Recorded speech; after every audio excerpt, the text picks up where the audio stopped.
3 o'clock on this Monday afternoon. Welcome aboard the Postgame Show, along with Terry Ford. You got the short straw on producers today, Bub. I'm Jay Phillips. I'm, as Elijah likes to do, I'm Ron Burgundy.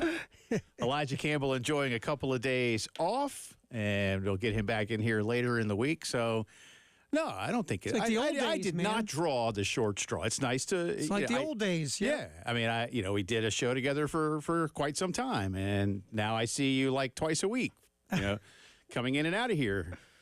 Some days I come in here and say hello, and some days you big time us. Contribute, and some days I stand at the door and make gestures, and some days I just don't even bother with it. Yeah, lucky we can't get those gestures on video. I make sure to angle myself accordingly so that you have no idea what I'm talking about. It's a very smart move by you. A lot to get to on today's program. Got a Twitter poll question on Gamecock football. Mark Kingston will join us for his regular Monday visit coming up bottom of this hour. We've got some NFL things to get into. New class for the Rock and Roll Hall of Fame. There's a jam band going in, but it ain't my jam band, and I'm not really happy about that. I'm kind of with it. And then this jam band that's going in is kind of like, the fight that I had with that guy a couple of years ago. Are they a jam band? Are they not? The answer is yes, they are. But we'll do that. And Ozzy's going in. Did you see that? Yeah. Ozzy is going in. You think he'll show up in the right place? Someone will certainly have to make sure that Ozzy is wherever Ozzy needs to be. Do we know? Do they do these? I know the actual museum is in Cleveland, but do they typically do the ceremony in New York? Is that right? I thought they did.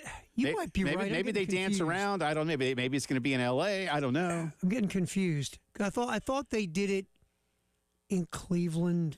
They might have done some in Cleveland, but maybe they have. I don't know. I'll find out. But I don't know if Ozzy. I don't know if Ozzy's going to play. I want Ozzy to play so bad. I'm excited. Kool and the Gang is going in. I told you that's a trivia question. I was told years ago the only group that was in the We Are the World project and Do They Know It's Christmas Time was Kool and the Gang. Kool and the Gang, and I know that story too because Kool and the Gang happened to be on tour in England and happened to be in London the day Bob Geldof got everybody together. He knew they were there, and he's like, "Hey, y'all want to come on in?" They're like, "Yeah, why not?" Man? Kool and the Gang, man. That stuff before they became real popular too, when they were doing a lot of funk and R&B stuff. Kool and the Gang, Celebration may be the big hit, but Ladies' Night is still my favorite. I guess I saw them in Huey Lewis and the News. Oh, that's a show, dude. That was. Yeah, that was back in the day. Yeah. The very young Terry Ford got to run off to that. I'm jealous. One group that I have never seen that I do like, I love Huey Lewis and the News. Yeah. And I've never gotten to see them live. And now Huey can't, he's okay, but he can't sing anymore. He had a condition where he just can't really sing well anymore, so he can't do the 3-hour show. Yeah, it's a shame because they were good. And my wife and I were on our honeymoon in Las Vegas. I know this is a weird way to start a Monday show, but I'll get this real quick. So my wife and I part of our honeymoon was in Las Vegas, and we were staying at the Mirage directly next door to Caesar's Palace, and we had a fantastic view of the big, famous Caesar's Palace marquee, right, with who was headlining. And for most of the week, Tony Bennett was headlining, and the tickets for Tony Bennett were stupid for two kids in their 20s, so we didn't get to go see Tony Bennett, right? So the morning we wake up for our last morning, and we're leaving that afternoon, what's on the marquee? Huey Lewis and the News. And we were so bummed, man.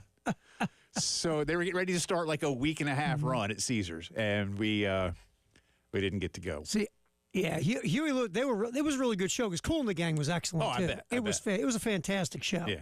So we'll get into a little more R&R Hall of Fame for you coming up in just a little bit. Like I said, some NFL stuff to get into. Scotty Scheffler won the Heritage this morning. If you didn't see yesterday, they had. I'm glad I got out of there late Saturday. I had 3 days. Of fantastic weather. Yesterday, unfortunately, it got really soggy late in the afternoon, and Scotty and the final few groups had to wait until this morning, but very little drama as he wins for the fourth time in his last 5 events. The one he didn't win was the Houston Open. He finished second. And Joker. And because here's what's crazy, Terry. Here's because the Heritage is now a signature event on tour. The amount of money he won is the exact same number that he won at Augusta last week, $3.6 million. Think about that real quick. He has won this year. He's won the Players. He's won Arnold Palmer's tournament at Bay Hill. He's won the Masters, and now he's won the Heritage. And again, he finished second in Houston. He's won more than $15 million this year alone. And he becomes the first golfer to win the Masters, then the Heritage, in the same season, obviously, since Bernhard Langer in 1985. Bernhard Langer? Are you 39 serious? years ago. That's the last guy. Now, to be fair, a lot of guys I was going to say, things have changed and evolved with the Heritage. And really what would happen, too, a lot of guys that, especially if you won the Masters, then you maybe had some obligations and you didn't have time to get over there to get ready the way golfers like to get ready. They're creatures of habit, too. And so a lot of times what would happen is because you can exempt yourself, I think, by like Wednesday morning or two. I don't know what the rules are back then relative to now. But sometimes a Masters champion might say, oh, well, I'm going to pull out of the Heritage. Sure. And people understood, you know. And sometimes a lot of the biggest names on tour didn't play the Heritage because they were geared up for the Masters. Now, again, as I said, it's a signature event, so the money is there and the points are better for the FedEx standings and all that kind of stuff. But I'll get into some of that. I had a lot of it was a lot of fun, man. And I walked 9.8 miles on Friday. That's 9.8. I tried to catch as many. So did you hit the cold tub afterwards? No. I did have a cold beer afterwards. There you go. I finally shout out to my friends at Wicked Weed. I had a pernicious around 5:15 on Friday, and then Terry, I'll be honest with you, I had another one. And so you were kind of in the cold tub, a little bit, so to speak. A little bit. Had a lot of Dasani, which was nice. And but no, I love that course. It's so easily walkable. The way they've designed it too for fans, even though obviously it's mostly for people that want to go play golf. But it's really easy to get around during the tournament to go from kind of play. You don't have to. You're not making the loop. You know, there's several places on the course where you can cut across through, and they've got some big areas. But it's a good time. And thanks to a few of you who said, hey, appreciate you. It was fun for those of you from Columbia and the area that go down. But the biggest things we'll talk about today obviously revolve around Carolina with the spring football game and then Carolina dropping, what was a very competitive series with the Arkansas Razorbacks this weekend. I think if you look at the aggregate score, if I'm not mistaken, it was 14-13 over 3 games. Friday night was what you had thought was coming, a pitcher's duel, each team with 4 hits. Arkansas, just scrapes across one more run. And then 12-12 in a doubleheader split on Saturday. And you did it with your best hitter going 0 and your shortstop on Saturday, who had been starting to get red hot, unable to play.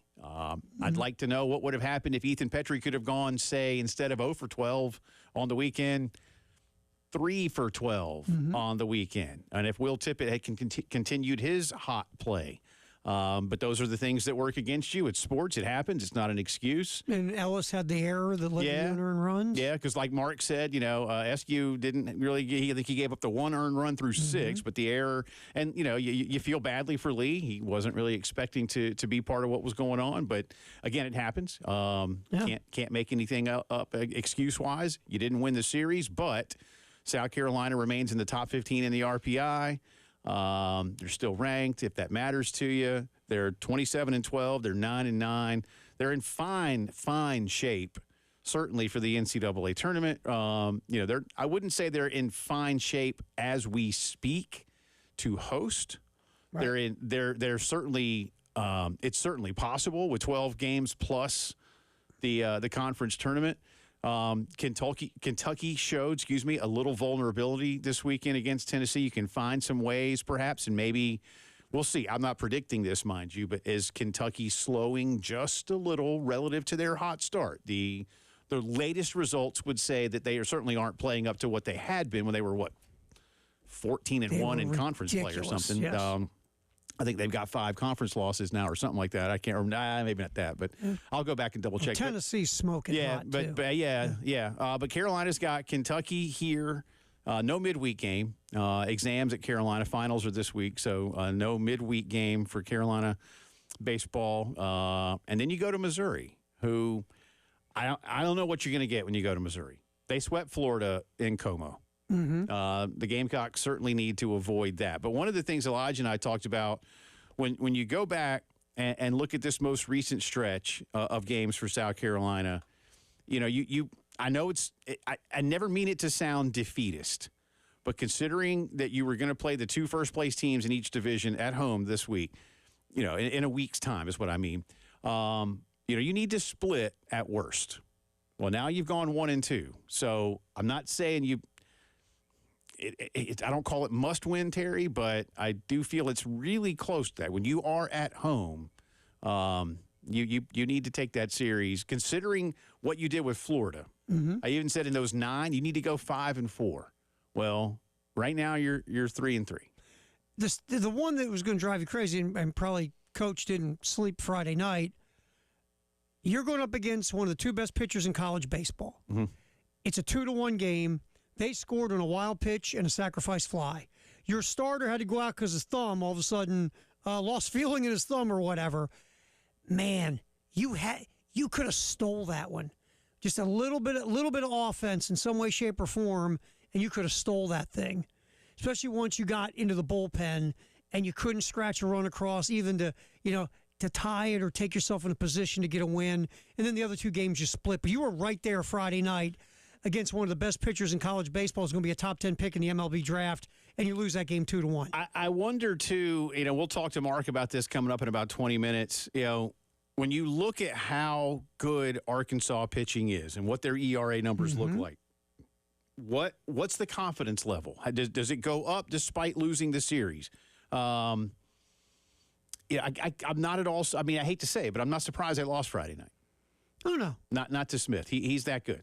Yeah, in the fashion you lose, you're like, wow, 2-1. But yeah, but you're right there. Yeah, you would. Yeah, you'd like that. And again, Petrie just, you know, he had his worst weekend probably since he's been in college.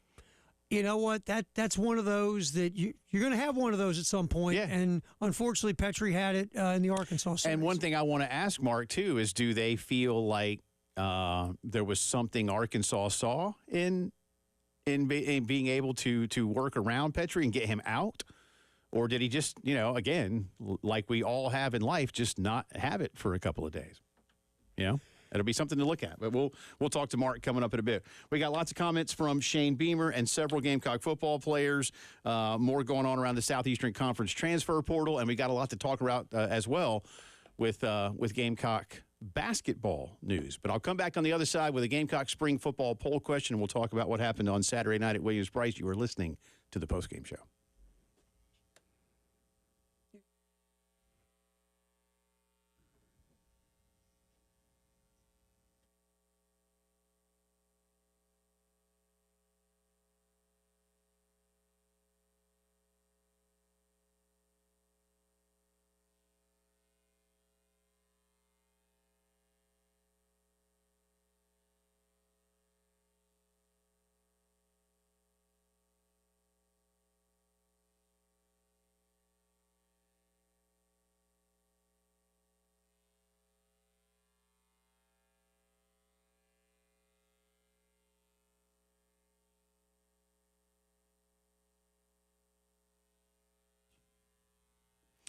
You know, for a long time, a lot of us here at 107.5 The Game have been telling you about Dr. Dan Balknight and his team at the Men's Clinic. And the main reason why is because Dan is just a really down-to-earth guy who gets to know his patients like they're friends, because that's what's going to help him help you. It's that simple. There's nothing generic about you.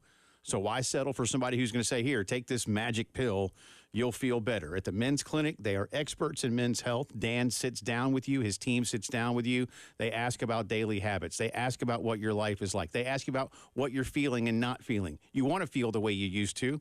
Life doesn't always work that way. Get a free consultation. 803-875-MENS is the phone number. Complete diagnostic work, a great consultation, and a doctor who will get to know you and what you need to feel better. That's what the Men's Clinic is all about. 803-875-MENS.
Snaps it out. Here comes pressure. Sellers steps up. Now he's going to roll to his left, looking to run. Sellers has an angle towards the end zone. Sellers, 5 into the end zone. Touchdown. Lenoris Sellers scrambles from 13 yards out, and their redshirt freshman gets guarded on the board at the 5:29 mark. Our buddy Chris Miller on the call Saturday at Williams-Brice. The Garnet over the Black, 17-0. That Sellers touchdown came early. The Garnet team scored another touchdown late with Dante Reno hitting Maurice Brown. With just actually, I look here, right? Yeah, just 48 seconds left. Is that correct? Mm-hmm. Wow, so very late. And a 22-yard field goal, the only other scoring. The Black team did not score. I don't know how much people take out of the game. I have thrown out a poll question for you. It's rather generic. Let me get to it and see what you guys think. With the Gamecock spring game in the rearview mirror, what is your expectation level for the 24 football season relative to where it was in January? A, more optimistic. B, basically the same. C, less optimistic. Just threw that up right before the show began. And as we speak, about 2/3 of you say basically the same. Now, I didn't get in, and this will be sort of a continuation poll. So what I'm going to do is reset this with what your expectation levels were. I make no secret of what I say for I guess a general expectation for this football program. I think this football program can win. You know, you got to look at like an 8-game win total every year, combined non-con and conference play. Terry, you and I touched on this a bunch in the years that we've been together. There are a lot of Gamecock fans who believe that's too much, too high. Now they want to just take it down to 7, to which I just always say, well, then why not keep it at 8? And listen, I do it in all seriousness because we've seen what Steve Spurrier did, where in not just the 3-year period, but that 5-year period, if you want to count 10 and 14 as well, you won 49 games in 5 years. Mm-hmm. You went 4-1 in your bowl games. You beat Clemson in 4 of those 5 seasons. You had some really prolific offenses in a couple of those. Unfortunately, if you'd had a defense in 14, but you had no defense in 14. But I don't want to rehash all of that. The point I'm making is, in the so-called modern era, you've seen South Carolina exceed that level on a consistent basis, not a flash in the pan kind of way. It can be done. You need more good football players. Mm-hmm. All right, I'm not going to sugarcoat that either. I saw somebody at the Heritage the other day who was asking me about it and wasn't real. This person would probably either be in the basically the same or less optimistic category. But I explained to him, and as I've said to a bunch of you, take this as you will. I'm giving you a fact. You interpret it as you see fit. Last season, there were 53 first or second year players on the football team. 53. Mm-hmm. That's a difficult recipe to be and you saw the inconsistencies. And when you couple it with injury, especially up front on the offensive line through the course of the year, and you didn't have Juice Wells, it was difficult. Again, you want to call it a reason? Cool. You want to call it an excuse? Cool. I'm just telling you what is. Like I said, you at that point as a fan, you interpret it how you see fit. But 53 first or second year guys, and most of them, by the way, were freshmen. I think there were, help me out, wasn't it like just 6 true sophomores or something? Yeah, it was a very small number of true sophomores. We looked at that and was like, it was crazy when we broke it. We broke it down that one day. We went through freshmen, redshirt freshmen, sophomores, and we were like, wow. Yeah, there were hardly any true sophomores. Yeah. And so, look, but you had some guys that, you counted on that didn't either get it done or got hurt or whatever. You need to hope, because that's what fans are all about, right? With the word optimism especially, that those guys now that are first and second year guys, now that especially the guys that'll be third year guys, however many of them, and there aren't that many of those either, will help you out, that you've gotten some key additions through the portal, that you hope your running back room stabilizes and then improves. Wide receiver is a concern, I think, at least for now. And maybe your biggest target coming into the offseason, Nick Harbor, isn't playing this spring, which doesn't bother me. at all. I don't think it bothers Shane. That's what we signed up for. Yeah. This is not a shock to anyone. No. Nick Harbor's running track. No, and I appreciate that Shane told us in his post game that Nick called him and said, I want to play in the spring game. Because he'd been out there doing a little bit. He's just not doing anything at all that's going to get him hurt. And Shane he said, I had to break it to him and tell him, I'm not going to let you play because I'm not going to be responsible for you getting hurt while you're running the SEC outdoor track season. Right. And by the way, he just set, not set, but I think he just had the third fastest 100 ever at Carolina. Not in the SEC, but at Carolina. He's fast. Yeah. And again, he's young. So, I think, too, we got to remember with the wide receiver room is the game plan was like, and we were joking about it earlier, it's that store brand vanilla that just has like the black letters vanilla on front of the ice cream. And the freshness date was like 2 weeks ago, vanilla. It was just a vanilla game plan. So, to be fair, looking at the wide receivers, yeah, we'd all like to see a 6'2", 6'3" dude running down high pointing passes. And the transfer portal rumors are they're looking at guys 6'2", 6'3" in that They need a jump ball guy. But you got a lot of different interesting pieces, and we really don't know what it's going to be until they take the field against Old Dominion. Absolutely. And we really won't know for real till you play Kentucky. Thank you. I was going to say, and even then, and look, I'm not. You and I aren't dogging ODU, but let me get into conference play. Right, and so. And if I'm not mistaken, LSU is third. Yeah, I believe so.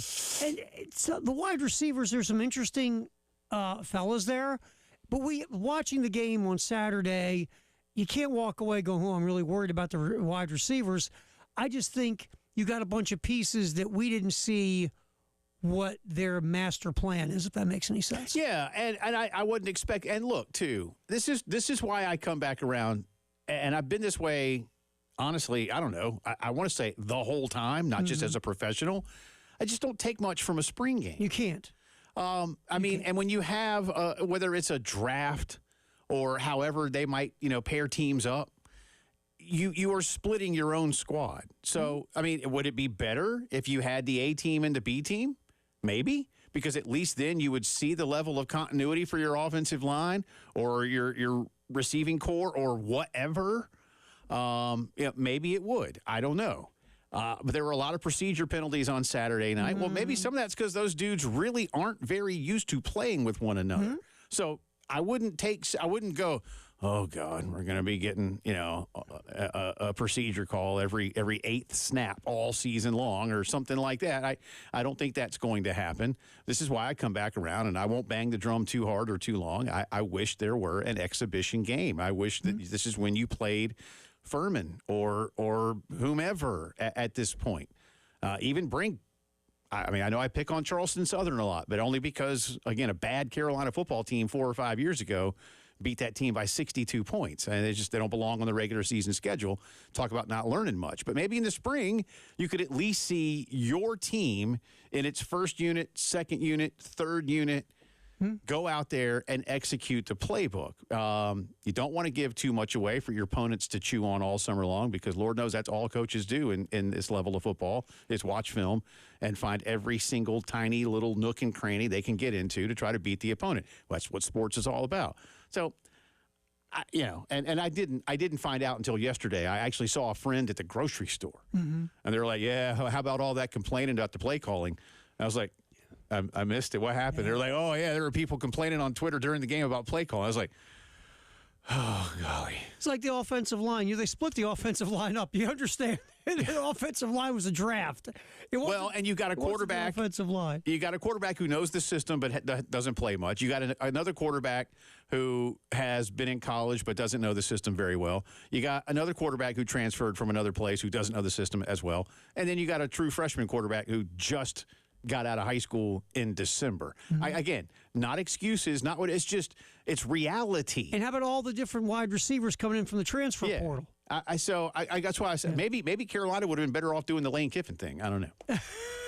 We'll get into some more comments for you from Coach Beamer and the players, but on the other side of the break, as we do every Monday, we'll take a visit with the head baseball coach of South Carolina. Coach Kingston will be with us. Gamecocks drop a tough series to Arkansas, played well, played competitively, did not get it done in a 2-1 loss.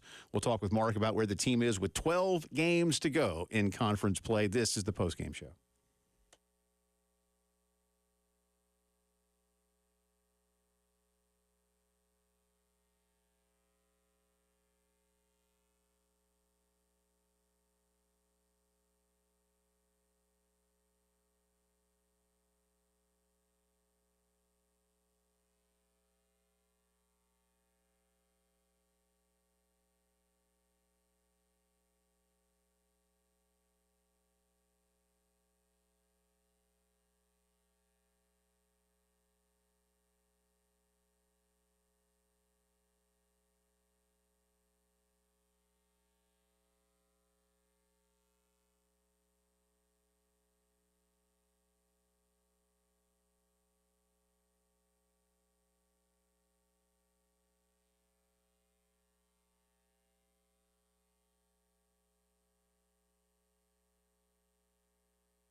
Time to talk some Carolina baseball with the head coach, Mark Kingston, joining us. Carolina dropping a series at home to Arkansas, but very competitive.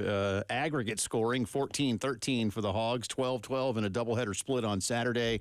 The Hogs winning game one in a pitcher's duel Friday night here in Columbia, 2-1. Each team giving up just 4 hits and not committing any errors, just couldn't scratch him across. Coach, always appreciate you.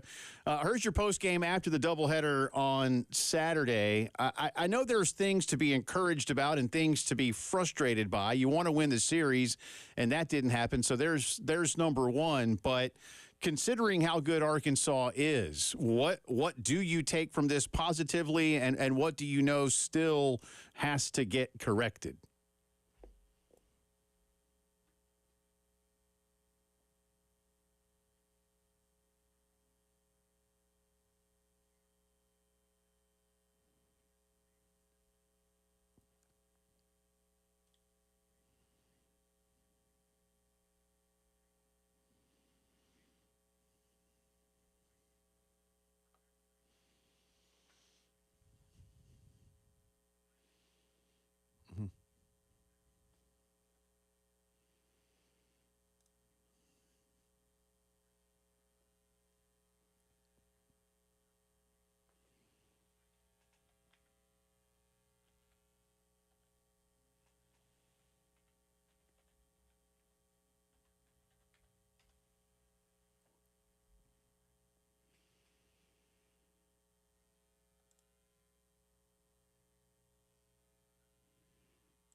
Yeah, I would agree with you in a lot of that. And you did it mostly without Will Tippett, whose bat had gotten hot. We talked a lot about him last week. And Ethan Petrie, who much of your offense goes through and is built around. Maybe, I said, and I don't mean to pick on him, certainly, Coach, maybe had his worst weekend as a collegiate baseball player. So those two things do factor in as well, yeah?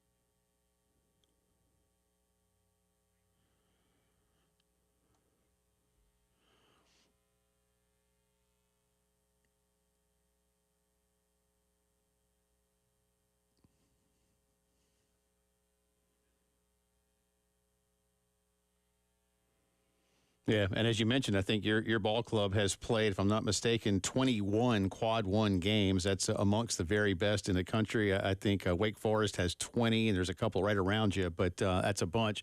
I don't mean to belabor a negative point, but I do want to come back to Ethan real quick. Was there anything that you and your staff may have seen in terms of how Arkansas was pitching Ethan this weekend that contributed to an 0 for 12 at the plate?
Two questions really quick, Coach. First, you talk about velocity facing 97.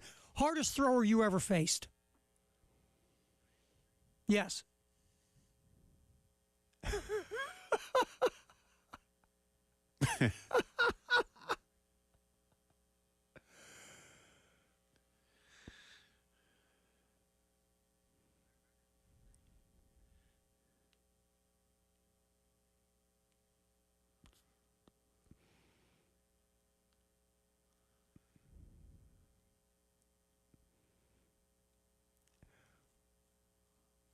Well, Dibble was throwing hard enough, and Dibble had no problem hitting you. So even in spring training. Hey, Coach, the one thing too, I mean, you talk about, top 15 RPI, and you've had so much, I guess, peaks and valleys trying to figure out your weekend starting rotation.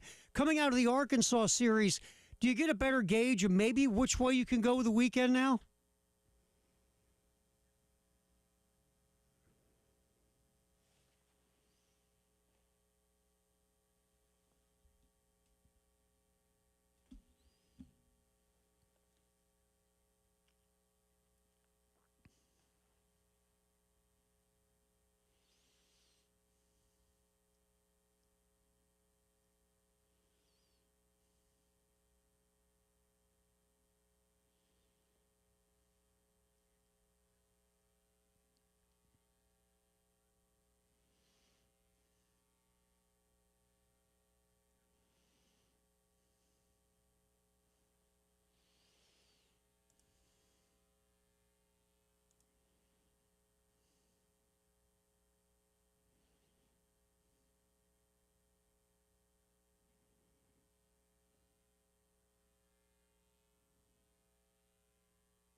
Talking to Gamecock head baseball coach Mark Kingston. No midweek game for Carolina this weekend. Exams on campus as the semester winds down.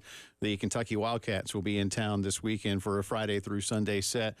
Coach, take us through the decision to have Austin Brindling as part of your starting lineup now. Certainly that decision paid off for him in terms of how he played at the plate and in the field.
Coach, last thing for you. Got a little less than a minute to go here. I don't typically get to ask you about a conference series because you don't want to look ahead past a non-con. You don't have one this week. So two quick things. A, you like Roman Kimball in that game one starter situation. And then B, can you give us a quick update on Will Tippett?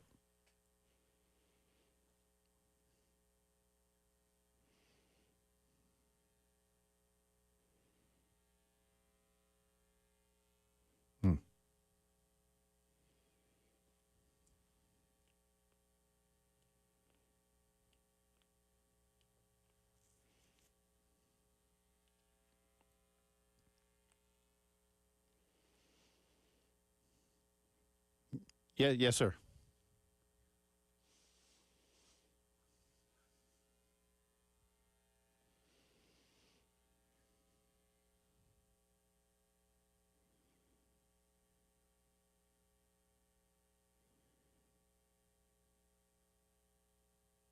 Yeah. Coach, always appreciate the time. Good luck against the Cats. We'll talk to you soon.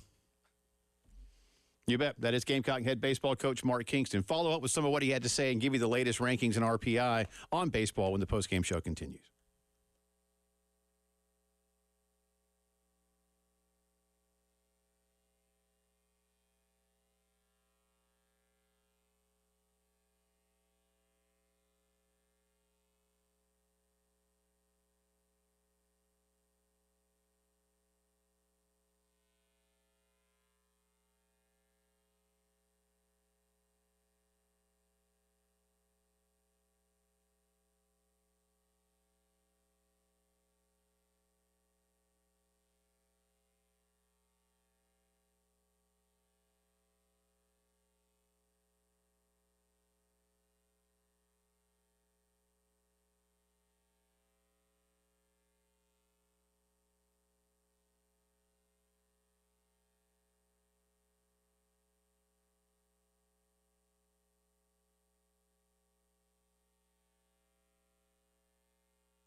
What was he talking about?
1 pitch, grounded up the middle, and that's into center field, and that's a base hit.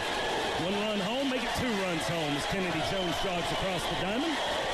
And Talmadge Leaproy gives South Carolina the 2-0 lead here in the second inning. First hit of the game, and as we well know, you feel it more when you're on the defensive side than on the hitting side. But back-to-back walks to lead off an inning. Good luck getting out of that mess. Derek Scott on the call. That was from Game 2 of the 3-game set. Game 1 of the doubleheader. Carolina's only win in the series, a 6-3 victory over Arkansas. Again, a tight series. The Hogs get the most important part. They get the 2 wins to 1. 14-13, the final aggregate score. Yeah, again, like a lot of things, I'm giving you fact. Interpret it as you see fit. The Gamecocks hung in there, and they hung in there without their best hitter getting a hit. Mm-hmm. And their shortstop, who had finally gotten things going, now, as Mark says, not 1 but 2 injuries and out for a little bit. Not an excuse. It's reality. If you want to call it an excuse, so be it. I'm just saying that despite those things, Carolina hung around. Now you'll have to go back to the old win anyway that popped up around here back during the heyday of Carolina baseball, and that's what they're going to have to look at. Good to see that Brinling got some things going, that he is coming around. There's development. There's teaching. There's coaching. That's helping. Lee Ellis will need to get himself some confidence back after a costly error in Game 3 that definitely contributed to losing. There's no other way to put it. It happens. Can't 2 things be true? Can't you sit and say, all right, you lost 2 out of 3 at home to Arkansas. You got to win the series. You just got to win. If you want to be one of the elite of the elite, you got to find a way to win the series. Mm-hmm. But can't the other thing be true saying, yeah, you lost 2 out of 3, but I mean, you went toe-to-toe with arguably the best team in America. Yeah, can't both things be true? Yeah. And can't going toe-to-toe with that team, yeah, you lost 2 out of 3, but hopefully you know that you can compete with the best of the best. You just got to find a way when it's time to make those plays to win games. You got to make those plays, but you were right there. Yeah. It wasn't like you got whooped 3 games, right? Right. So can't both things be true when you look at it? I think so. I do. I think so to a large degree. So here's how it shapes up for Carolina the rest of the way. All right, we're getting very close to it now. Carolina 27-12. And remember, they will not play their full 56-game allotment this season. You've got Kentucky this weekend here, then East Tennessee State here, then you go to Missouri, then Winthrop up in Rock Hill, then Georgia here for 3, obviously. Go to Knoxville to close it out. So Georgia, by the way, playing really good baseball. Tennessee playing really good baseball. Missouri swept Florida, who you took 2 of 3 from. And Kentucky just dropped a series to Tennessee. The RPI may be more important right now in terms of where the season is and how this selection committee is beginning to start looking at teams. And make no mistake, they are. I'm not saying they're sitting down in some committee room or Zoom meetings and beginning to map out this tournament. But if you're a good committee member, you're keeping your eye on things. A&M and Arkansas are 1-2. Now, again, you're 2-4 against them, but you played a pretty good series against both. Kentucky is 3 in the RPI. They come here this weekend. You've already played Clemson, who's number 4. You'll play Tennessee, who's number 6. You beat North Carolina, who's number 7. You'll play Georgia, who's number 11, and you, South Carolina, are number 14. South Carolina, of the top 20 schools in the country, South Carolina is tied with Alabama for the most Quad 1 games played, Terry, 21, at right? 21. South Carolina is 10-11 in Quad 1 to Alabama's 8-13. Clemson has 10 wins as well. They've only played 11, so they're 10-1. A&M has 12 Quad 1s. They're 8-4. Arkansas has played 18. They're 12-6. Kentucky is very good in Quad 1 at 13-2. Their 2 losses, by the way, in Quad 1 came to Tennessee this past weekend. Tennessee has 10 Quad 1 wins. So in terms of teams that want to host, South Carolina is right there in the mix with the number of Quad 1 wins. You'd like to have a few fewer Quad 1 losses, obviously, but you've played the most of the top 20 teams in the country. In fact, you played the most of the, I got to go all the way down. That might be it, man. Terry, have you seen anybody? I don't think there is. I'm going all the way through the top 50, and Bama and Carolina have the most quad one games played at 21. Yep. So that is correct. That helps you. If it means anything to you, South Carolina did fall a few spots in the D1 poll, down from 20 to 24. But you can start looking at that RPI in terms of how things could shape up for potential hosting opportunity. There are no easy games in Southeastern Conference play. We'll get into a few Carolina basketball notes for you. Transfer in, transfer out. That and more coming up on the postgame show.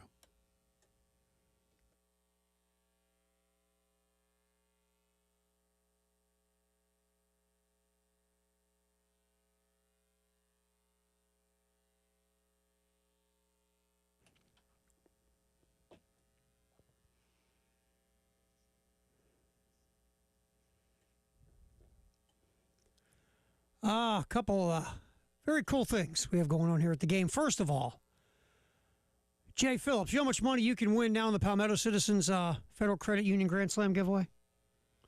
All of it. $1,000. This is getting that Lawyer Lisa thing. It's right there. $1,000 like Lawyer Lisa. It's $1,000. You got to go to 1075thegame.com. See that little flippy thingy? Look for the Palmetto Citizens Grand Slam giveaway. Fill out your Terry little entry Ford form. flippy thingy. That flippy thingy. Yeah. You can win $1,000 because if there is a Grand Slam hit by a Gamecock player, we'll do the drawing. The next day we're on the air, and boom, you can win $1,000. We're at $1,000. All you got to do is fill something out. It's not tough. That is actually kind of easy. I think I'm going to use a fake name. I wouldn't. I could use $1,000. Am I allowed to do that? Well, I'm not going to stop you, but I mean, unless I get caught. Again, Palmetto Citizens Federal Grand Slam giveaway, $1,000. Go fill it out.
4 o'clock on this Monday. Welcome back in. Second hour of the postgame show coming at you from the Herndon Chevy Studios in downtown Columbia, South Carolina, along with Logic. Along with Terry Ford. I'm Jay Phillips. Elijah enjoying a couple of days away and off. Hope he is having a good time. The weather's nice. I don't know what he's doing. Hanging out with Dave. Dave's off today, too. Oh, God. Put that mental picture in your head. I don't want to, man. Why do you want to do that to me? Don't put that on Elijah. I'm sure Dave is enjoying a nice day. Volunteering at a shelter. Doing some good deeds for the community. Pet sitting. Whatever Dave's doing probably is a felony in 100 and some countries. That's my guess. And he's doing it in the payment of honey buns.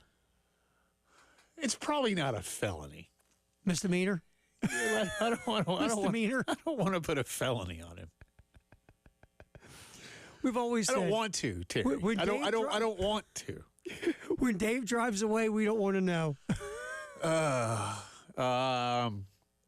But anyway, so it's Ford and me here. 2 words, dark web. Are we doing this again tomorrow? Do we know who? No, Ed Bird will be in here okay. to guide the ship. Okay. If I don't wreck it into a brick wall today, Ed Bird Sure. will be here to take care of it tomorrow. Okay, good enough. Good enough. But anyway, so yeah. This is fun. We haven't a chance to hang out like this. No, we have not. We don't. It's Yeah, cool. usually just a couple of minutes, a couple of times a week. So this is good. I got a poll question for you on Carolina football. I'll come around to that real quick, and then I'll get you some results if I can get to Twitter to cooperate with me. Here we go. With the Gamecock spring game in the rearview mirror, what is your expectation level for the 24 football season relative to where it was in January? A, more optimistic. B, basically the same. C, less optimistic. And if I can get a little refresh, wow, now up to nearly 70%, 69.5% of you say basically the same. Now, to be fair, I didn't ask what that expectation level was yet. I'm going to be following up with that throughout the week. I wanted to kind of just gauge the general mood first. 16.9% more optimistic and 13.6% less optimistic. Again, I kind of set a consistent annual expectation of 8 wins for this program now. Been doing that since the Spurrier years. That's too much for some of you. That's fine. I'm not going to change. At the same time, I understand that's a big ask. You've got to really – you always have a difficult schedule. I sometimes grow weary. Honestly, in my opinion, because the non-con doesn't have a second Power 5 team on it this year, I almost feel like this is one where you could have a better opportunity perhaps. To get a couple of more wins. I don't know. You know, I mean, the way you lost to North Carolina wasn't fun last year. Boy, you want that. You want the start of the second half back and just a couple of do-overs on 3rd and 4th down on that drive after the great special teams play. Anyway, well, that was. I mean, remember the Florida game's one that really got away. You know, again, I still that's going to be one. That one play, man. That one fluky bounce, you know, that looked like it was drawn up. Seriously, you have that play 50 times, and 49 of them, that doesn't happen, and that ball falls to the ground somewhere. And instead, it bounces straight to dude in stride for a score. Like, I'm not saying I haven't seen – I've never seen that. Yes, I've seen things like that, but they are so incredibly rare, and that worked against you. I also didn't like the fact that you let Florida score at the end of the second quarter. You just had so many opportunities so there were to things, sew up that there were game. things you could have done better, and then there was dumb luck that went against you.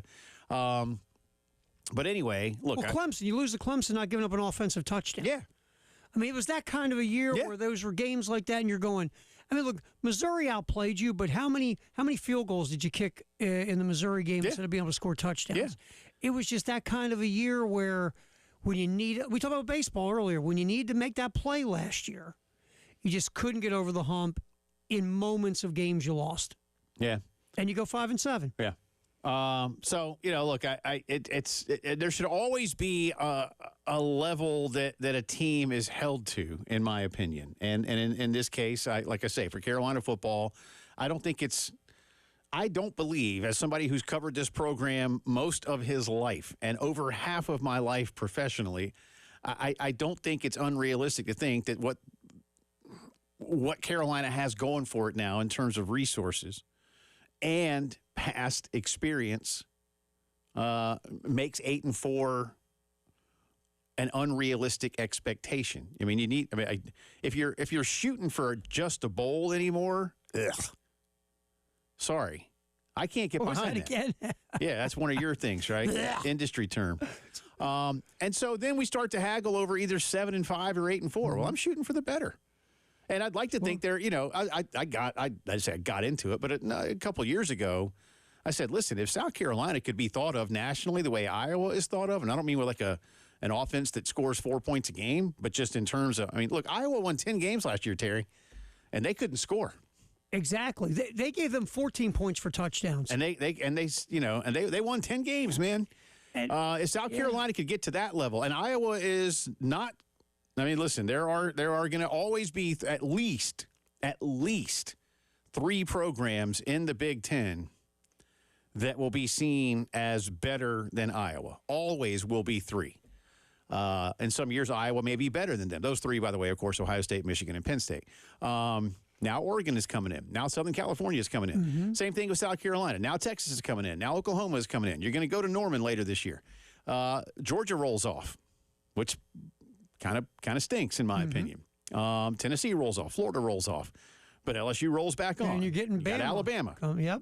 Maybe you have Alabama at an interesting time. Yes. We'll see. I don't know. Yes. Alabama's still going to be loaded with talent. So to come back around, basically the same. That's going to mean different things for different people, just like more and less optimistic. So we'll get into that later in the week in terms of what some of those numbers may look like. And don't forget, the spring portal is open for a few more days. Carolina is absolutely – is shopping the right word? No, you're shopping. Okay. Now shopping. Now is this we're going to Macy's shopping? No. Are we going to Target, Dollar Tree? Where is the shopping? I don't know. They still have the Carolina Trader. I don't know. Every town has one. Like the big classified paper. Are you breaking out the American Express? You're just using the debit card. You're going. I just don't know that guy's out there. But they're looking for a jump ball receiver. Yeah, everything that Wes and Chris talk about, and and some of the insider type people say they're looking for 6'2", 6'3". Well, all these receivers are around that height. They want an outside the hash wide receiver. You're looking for a Jason Barnes. You're looking for a Brian Edwards. You'd love to. You're not going to get your Alshon Jeffrey or Sidney Rice in the spring portal. You're not finding Xavier Legette. No. But they're looking for that. If that young man is out there right now, I do remind you as well that the Southeastern Conference has a rule that does not allow SEC schools to take transfers from fellow conference members in the spring portal. Not that any of those jump ball types have entered the spring portal from the Southeastern Conference, but even if they had, and maybe they have somewhere, I haven't seen all of them yet. Even if they had, doesn't matter. You're going to have to get this guy from, as we say around here, somewheres else, not the Southeastern Conference. And you may not get that person. Yeah, it's just what you're looking for is maybe a guy that doesn't like where he's at on the depth chart, who's got a lot of skill and ability, that just is held back for whatever reason, and he wants a new start because you have opportunity here to go play in that position. So that's kind of what you're hoping for. But again, you're not going to sit back and you're not going to go, oh, you're going to get that. You're going to get the Xavier Legette guy. No, you're not. Right. You're just not getting that guy. Got one guy on here that says this team is going 4-8. All right. If that's what you think, dude. Okay. I'm not. Again, whatever. Maybe. Hey, you know what? It's going to be. If they go 4-8, that's probably going to mean that you went 1-7 in conference play, and I'm not here for. No. I don't think that's going to happen. I don't think that's going to happen. Look, coming off of 5-7, well, like we said, every game in some way, shape, or form, you were hanging around, and in that moment, you had to make a play. You didn't, and things didn't go your way. That's a 3-win to go to the Jay Phillips expectation board.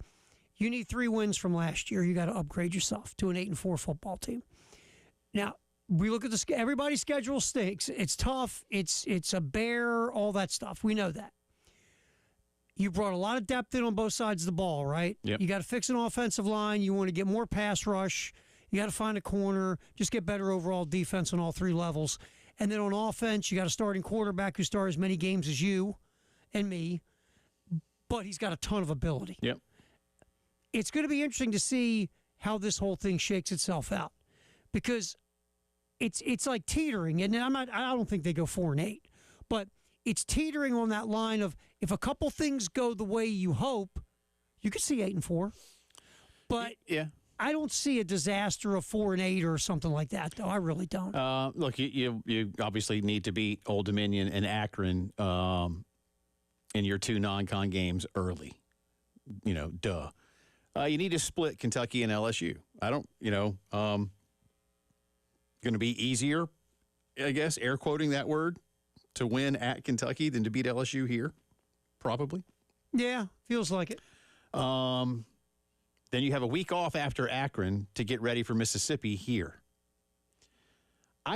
Listen, Ole Miss will be favored to come to Columbia and win.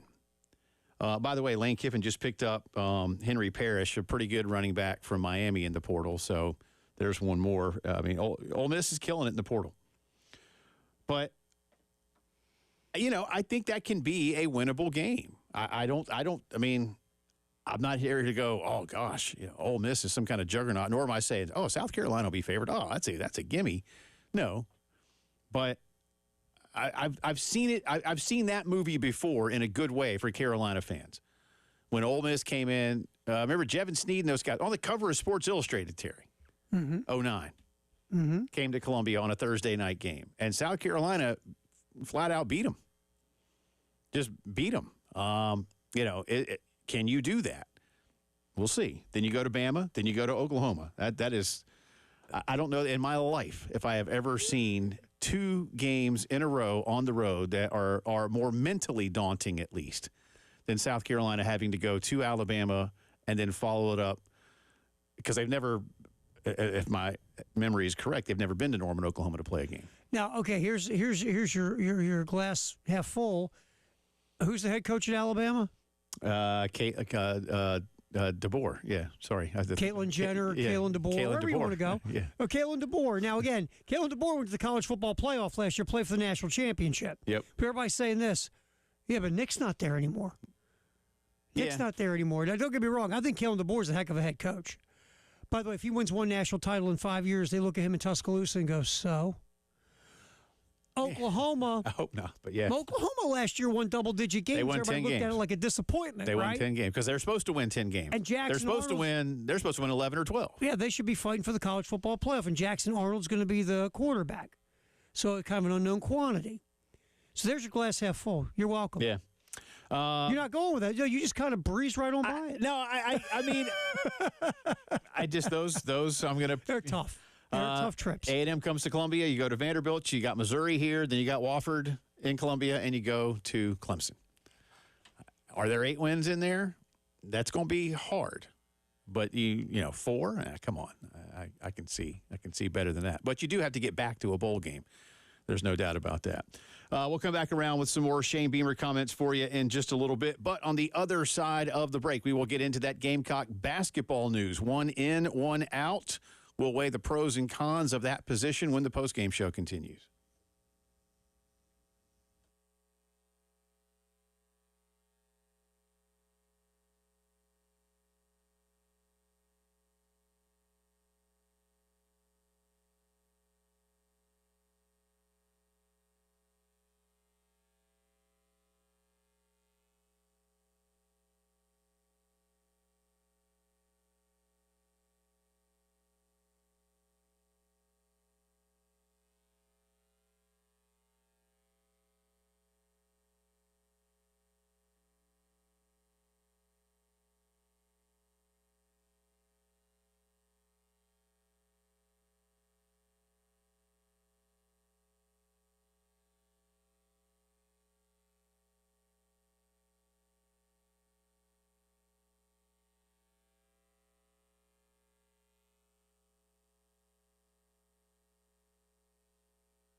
All right, welcome back into the postgame show on this Monday. Jay Phillips, Terry Ford in for Elijah Campbell. Elijah enjoying a couple of days away. We want to remind you as well to go get the new craft beer passport card, Terry Ford thingy.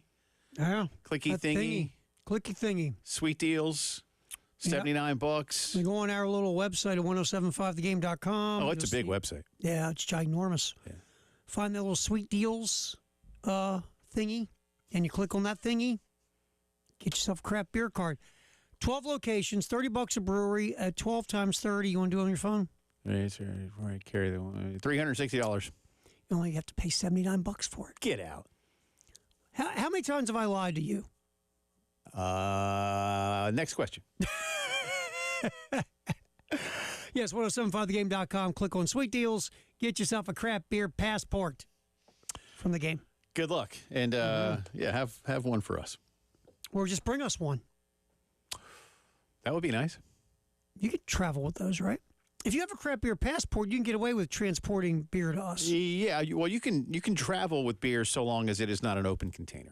Well, just make sure it's not open and bring it on over here. Yeah. And then we'll open it to save you from getting in trouble. Yeah. We'll open it for you. And we won't be driving. And then we'll drink it. Fair. Look at you, man. That's like smart. Did you go to college? That's good. Yeah. Yeah, went there. Good, nice 10 years of my life I spent in college. Is that your major? Sure, I'm only like 6 semesters away from my degree after 10 years. Look at you. Pulling for you. Gamecock basketball news. Do I start with the in or the out? Let's start with the... Start with the in, be positive. Start with the in. Well, because the out, I don't think the out... I don't know if... I don't think it's a negative. I think this is a maybe... I don't know if it's a wash or not. I think kind of a win for both sides. So we'll start with the in. That's fine. Jordan Butler of Missouri is transferring into the South Carolina men's basketball program. You may say, wait a minute. I know that name, don't I? Yes, you do. He was one of the best players in the state of South Carolina his senior year a couple of years ago. Chose Missouri, I believe. Carolina was interested. Georgia was interested. Auburn. But he went to Mizzou. He is from Greenville, played at Christ Church. Last season for the Tigers, he played in 30 games, averaged 11 minutes per. Shoots just under 40% from the floor, 39.7. He's a big, by the way. He's a true center. He is 7 feet tall. Made just 50% of his free throws, 1.9 boards, just about a block per game. Only averaged 2 points per game on a team that struggled mightily. I don't know what happened to the Missouri Tigers last year. I was really that crazy? Yeah, I just don't know. I mean, they lost a couple of guys off that really successful team Gates' first year, but to go from NCAA tournament and between 25 and 30 wins and crater to where Vanderbilt is looking down at you laughing? Well, going over your conference when you play 18 games. You and I were joking the other day. It's almost like you got to try, and I realized they weren't. So I'm not picking on them, but yeah, you don't think Dennis Gates walked in and said, "Fellas, we're up at halftime by 5. What are we doing?" Remember, Terry, what was interesting about Mizzou is Carolina played them twice last year, but the first game was up there and went to overtime. Yep. And interestingly enough, Josh Gray hit a couple of big shots, who we're going to talk about in a second because he's the one leaving. But at the time. That was a really nice road win for South Carolina because of what we thought of for Missouri. And Missouri was in a few games that they lost. But that they didn't win any of them is... It's crazy. It is. Especially with a coach looked at as that good as Dennis Gates. Yeah. With that first season where they were, again, NCAA tournament, won between 25 and 30 games, a fun style to watch. And again, I know they lost a couple of important pieces, but to go from that to... Yeah, you don't necessarily have to get back to the tourney, but I mean, listen, at least go 4-14 if you're going to go over. Like, you know what I'm saying? Like something along those lines. Regardless, they didn't. So, but Jordan Butler, I think, maybe wanted to get closer to home. Like I said, he's from Greenville. Was a very good high school basketball player in South Carolina at his level.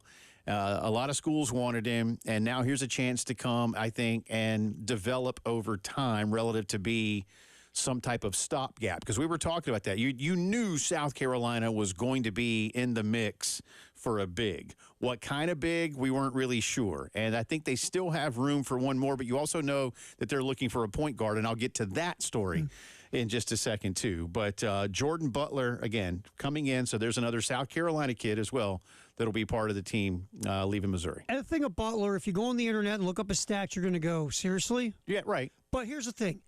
High upside player, a lot of raw potential to be quote-unquote developed, which, again, we've seen Lamont has developed these guys in a couple of years, and grew a lot defensively last year at Missouri. And even Dennis Gates talked about how much better Butler got defensively. They did start him a little bit last year. Yeah. Here's the thing. What if you look at South Carolina, what you'd like for a big is a guy that's going to protect the rim and rebound.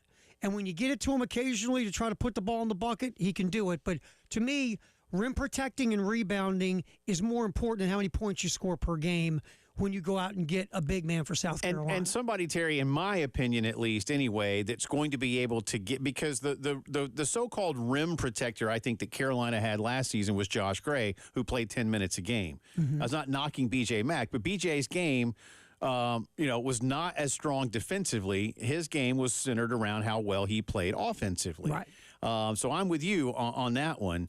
But you're going to need somebody that's going to be able to do that for you 20, 25 minutes a game for a big. That's going to be the interesting part of this, because Butler played, what was it, 10, 12 minutes a game or something like that? That's the thing. He and Gray, they're kind of a wash. And that's what I'm saying. The difference is that Jordan is younger and more malleable from a teaching standpoint. Josh Gray has been in this program, came from LSU to Carolina with Frank, or not with Frank, before Frank. And Josh had some meaningful moments last year. But Josh can't score. No. And that's that, and I think they know that. And maybe for Josh, who's from New York City, does he get closer to home for his final year of college? I don't know. We'll find that out. But he's in the portal. He played 10 minutes, 9.9, average 3.2 points per game last season for South Carolina, 2.8 boards, and 0.6 blocks. So there you go. But he had a couple of big moments here and there, and he could spell BJ from a defensive standpoint and sometimes try to wear guys out. The other news for basketball, South Carolina did have their point guard target on campus this weekend. And Elijah was talking about this kid last week. He's from Mount St. Mary's. His name is Dakota LeFew. He is 6'5". And as Elijah's told us, as Wes and Chris at Gamecock Central have told us, and others, they want this kid. They are going hard for Dakota LeFew. I think he's visiting Georgia. He is from Georgia, and he is visiting Georgia. I think there's a couple others that he may be just one other big. Villanova as well that he's visiting, and Syracuse. But he has a listed top 6 of Carolina, Syracuse, UGA, Pitt, Nova, and Xavier. He has taken his visits to Syracuse and Villanova. Wes Mitchell says, and I'll read it verbatim, it is believed that UGA will be a major factor for the Hampton, Georgia native. Yeah, I mean, he scores more than Cooper. He can pass it. Maybe not as good of a passer as Cooper, but he'd be a really good get, Jay, if they could pull this one. He shoots the 3 pretty well. Again, about 17 points a game, if my memory serves me. Yeah. But this would be a good one to pull if South Carolina could get it done. They need a true one. They need a point guard. Yeah. We saw the difference 2 years ago not having a true. Last year having a true, you saw the difference. Absolutely. There's no question about that. So some Carolina basketball news for you right there. Come back on the other side of the break, get into a few things going on around the National Football League. Who's going number 1, and does the second best quarterback want to go where he's being projected? Plus, that Wilson guy is back in Denver. You don't need a quarterback now. We'll explain all that as the postgame show continues.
It's Tyler here in the WIS TV Traffic Center. Time to take a look at your traffic around the Midlands for your ride home on this Monday afternoon. Have a couple different accidents to report. Going to start out one at I-26 eastbound and exit 116 right there at I-77. 3 lanes are blocked there, so be careful as you go through there. And then another one in the area of Malfunction Junction as things starting to slow down quite a bit. Got an accident with 2 right lanes blocked at I-20 westbound right there at Bush River Road. That is exit number 108.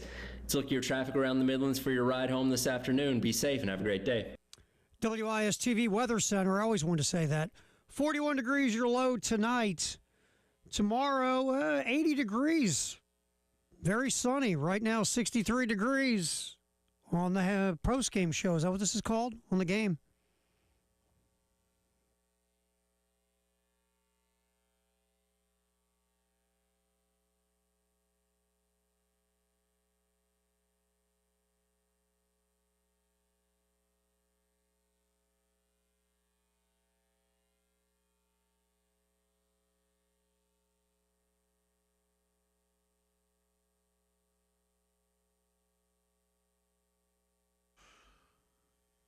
Take a look at a few things going on around the National Football League as the draft is upon us. Will Xavier Legette be a first-round pick? Mel Kiper thinks he should be. So does Field Yates. Mm-hmm. Spencer Rattler was getting some love from, which of the NFL? Robert Griffin III loves him. Yeah, no, Tom Pelissero. Pelissero? Yeah, I think had him 6th on his list. It feels like won't be a first rounder, but no, it feels like with Rattler, third round. It feels like the third round of seeing your Broncos. Now they don't need him; they've got the great Zach Wilson. I'd rather have Zach Efron, but anyway, the Broncos, Ann Wilson, Wilson Phillips, and what I saw today, Jordan Reed did his 7-round mock on ESPN. He has Rattler going to the Rams, which would be a very nice landing spot to sit behind Matthew Stafford. I think Pelissero says that he believes the Rams will be getting a quarterback. Yes. So, yes. Could be. It feels like that third round's a good sweet spot for Rattler, though, to go. Speaking of quarterbacks, come back around to it, but real quick, let me keep throwing out today's poll question for you. With the Gamecock spring game in the rearview mirror, what is your expectation level for the 24 football season relative to where it was in January? A, more optimistic. B, basically the same. C, less optimistic. Now 71% of you. So that number keeps climbing. When we started the poll out, it was at about 62%, up to 71%, basically the same. 16% more optimistic. 13% of you are less optimistic. And as I said, as the week goes on, we'll start getting into what those expectation numbers look like for win totals. I think there's at least one sports book that has Carolina at 5.5 on the over/under win total. That was last year's number too. Yeah, and that's about. I get it. I would take the over. I would have taken the over last year though, and that would have been a loss. I'll throw this at you real quick. We were talking about this on the pregame on Saturday. Wes, Chris, and I. Improvement, it's bigger than a number, right? So 5-7 last year, that's kind of where Vegas had them, 5 wins. That's the first time they didn't exceed the preseason win total under Shane. So 5-7 was, a disappointment here, obviously, coming off that 8-win Gator Bowl season. But here's, I guess, the next question is, do you feel that this is, despite 5-7, is everything feel like it's going in the right direction? Like the recruiting, you have a top 20 class. I think they're recruiting well. Yes, I think they're recruiting. They're recruiting fine for what South Carolina does. It's hard in this league, but they're recruiting well. Yeah. Transfer portal wise, do you feel good about the transfer portal in the off season coming into this year? I like I don't know enough about it yet. I like the kid from Georgia Tech. I think if Rocket Sanders can stay healthy, I like Oscar Attaway. I think they've added 2 really good running backs. This is Lenora Sellers' football team. Mm-hmm. I don't think I know Shane won't commit to it and Dowell won't commit to it, and we can press them in all kinds of ways through the spring and summer. And until Lenore's comes out for Old Dominion, we're not going to know. Well, we'll probably know about a little bit before that, but you know what I mean. but nothing that happened from what I can gather in the spring. Because, I don't want to just say, like, Saturday was going to, turn somebody into a starter or somebody else into nothing but a role player. Not the way that game was constructed Saturday night. But I don't believe anything has happened in the spring that makes Lenoris Sellers fall in the minds of his coaching staff. Well, you watch the spring game, the eye test told you he's the best quarterback on the roster. Yeah. B, he won the offensive player of spring, right. So the practices he must have been pretty good. Right. So they might not want to say it, but it feels like that's the dude going into summer camp who is the number one guy. And David had a nice piece, the Cloninger, of course, and it wasn't a knock or anything on, like, what Spencer did relative to what Lenoris might do. Because, again, we just talked about it. Spencer Rattler's going to probably be a third-round pick, which is good. Very good, in my opinion, especially for a South Carolina quarterback, because there ain't been many of them, Terry, that have been drafted into the National Football League. Spencer, to his credit, and certainly as a guy that wants to be a next-level quarterback, you've got to let the play develop. And it's not – so, again, there might have been times when certain types of quarterbacks would have simply taken off. And as David said, Lenoris may do that quicker. Now, there may be times when Shane and Dowell say, Lenoris, seriously, we know you can run like the wind, but your second guy was there, or your third guy was there. And he'll learn those things. So it's just a compare and contrast of what you've got. But David made a good point of, like, Spencer may have let a play develop. And he's not going to ever be known as a running quarterback, Spencer Rattler. Mm-hmm. He'll get you a little something. He can keep a play moving. Mm-hmm. That's a good thing. Lenoris has the ability to simply beat you with his legs and knows that and will do that more often. So it's going to be different in terms of what you're looking at. But, again, a lot of that is going to be predicated, and what I mean by that, a lot of that, Lenoris making something out of a broken play on how many broken plays he has to make something out of, Terry. Mm-hmm. Yeah, and watching him Saturday, what I really liked, again, we're just watching a spring game. It's not like we watched every practice. But when he broke the pocket, and now could he have broke it early and not let the progressions develop? Sure, we don't see the film, right? But when he did break the pocket, his eyes were upfield. Mm-hmm. He wasn't just taking off and running. He was breaking out of the pocket, using his legs, escaping, but looking downfield to make a play throwing the ball. And a guy that young in his development, that's a good sign. Now, like I just said, could you and I sit down with Dowell and Dowell go, yeah, he should have stayed in there. Progression 2 was open. He shouldn't have taken off that quick. Progression 3 should have waited because that developed over here. He should have stayed in the pocket a little longer. Sure, we're not watching the all-22. But from what we could see just sitting there watching the game like we are, he at least kept his head up looking to make a play down the field and just not looking to just take off and try to run. Right. So that's a good thing. But to David's point, I agree, that's going to come in time, right? Because when you have that ability to move like that sometimes, dude, you and I had that when we were younger. When you have that ability to get out of there like that, sometimes you go with that calling card, which is your legs, too quick. Because, again, you can go do something by running the ball and pulling it down. Yeah. So, to the NFL we go here, just for a couple of quick things. Caleb Williams is, by all accounts, going to be the number 1 pick in the draft on Thursday night and go to the Chicago Bears. He's been saying lots and lots of nice things about the city of Chicago as a sports town and comparing it to Los Angeles.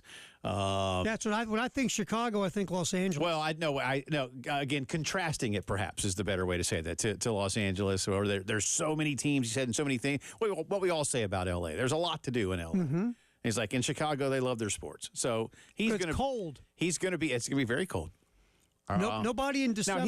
Now check me out. He's from D.C., right? Yeah, and he's continually moved west. He went DMV to Norman, Oklahoma, to Los Angeles, and now he's coming back to Chicago. Yeah, now Chicago will be the coldest of those 4 places, but D.C. can get cold. But not like Chicago. And Norman can get cold, but again, not like Chicago. There's nothing like lake effect cold. Right.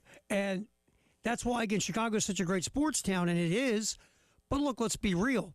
Nobody in December is saying, hey, let's go to the lake and hang out. December in L.A., you're like, yeah, Southern Cal's lost 3 in a row. Let's go to the beach. Yeah.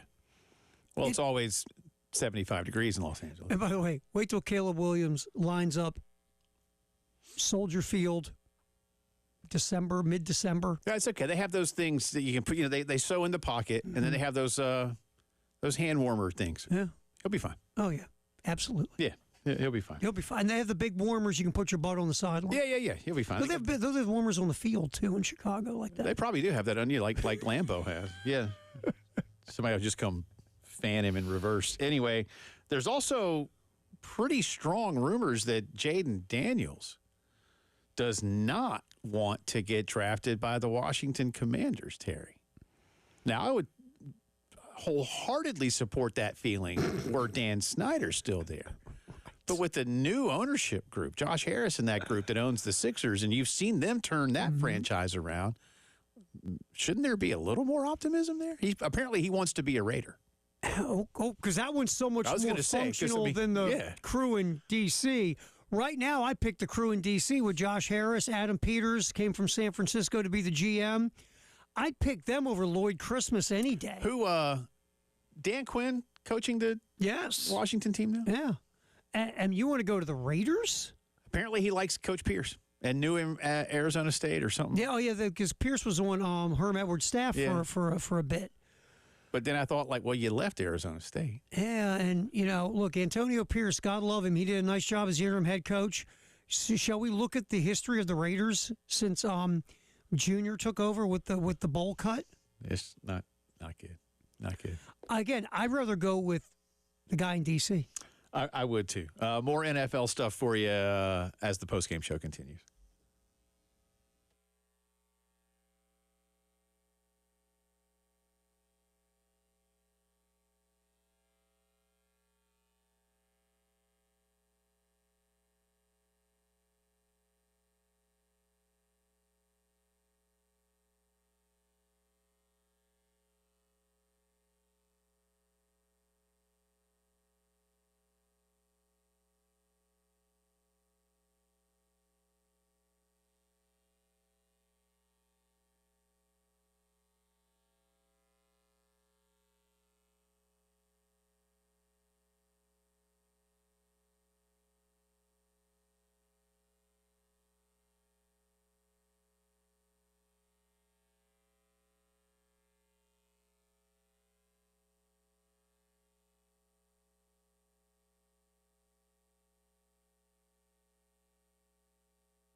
Welcome back in. Postgame show continues on this Monday afternoon. Coming up for you next hour, the headlines of the day. Somebody's about to get paid in professional basketball. We'll talk about that for you and recap what happened with the Heritage and a few other things. Also, another big announcement out of the NFL, a retirement announcement.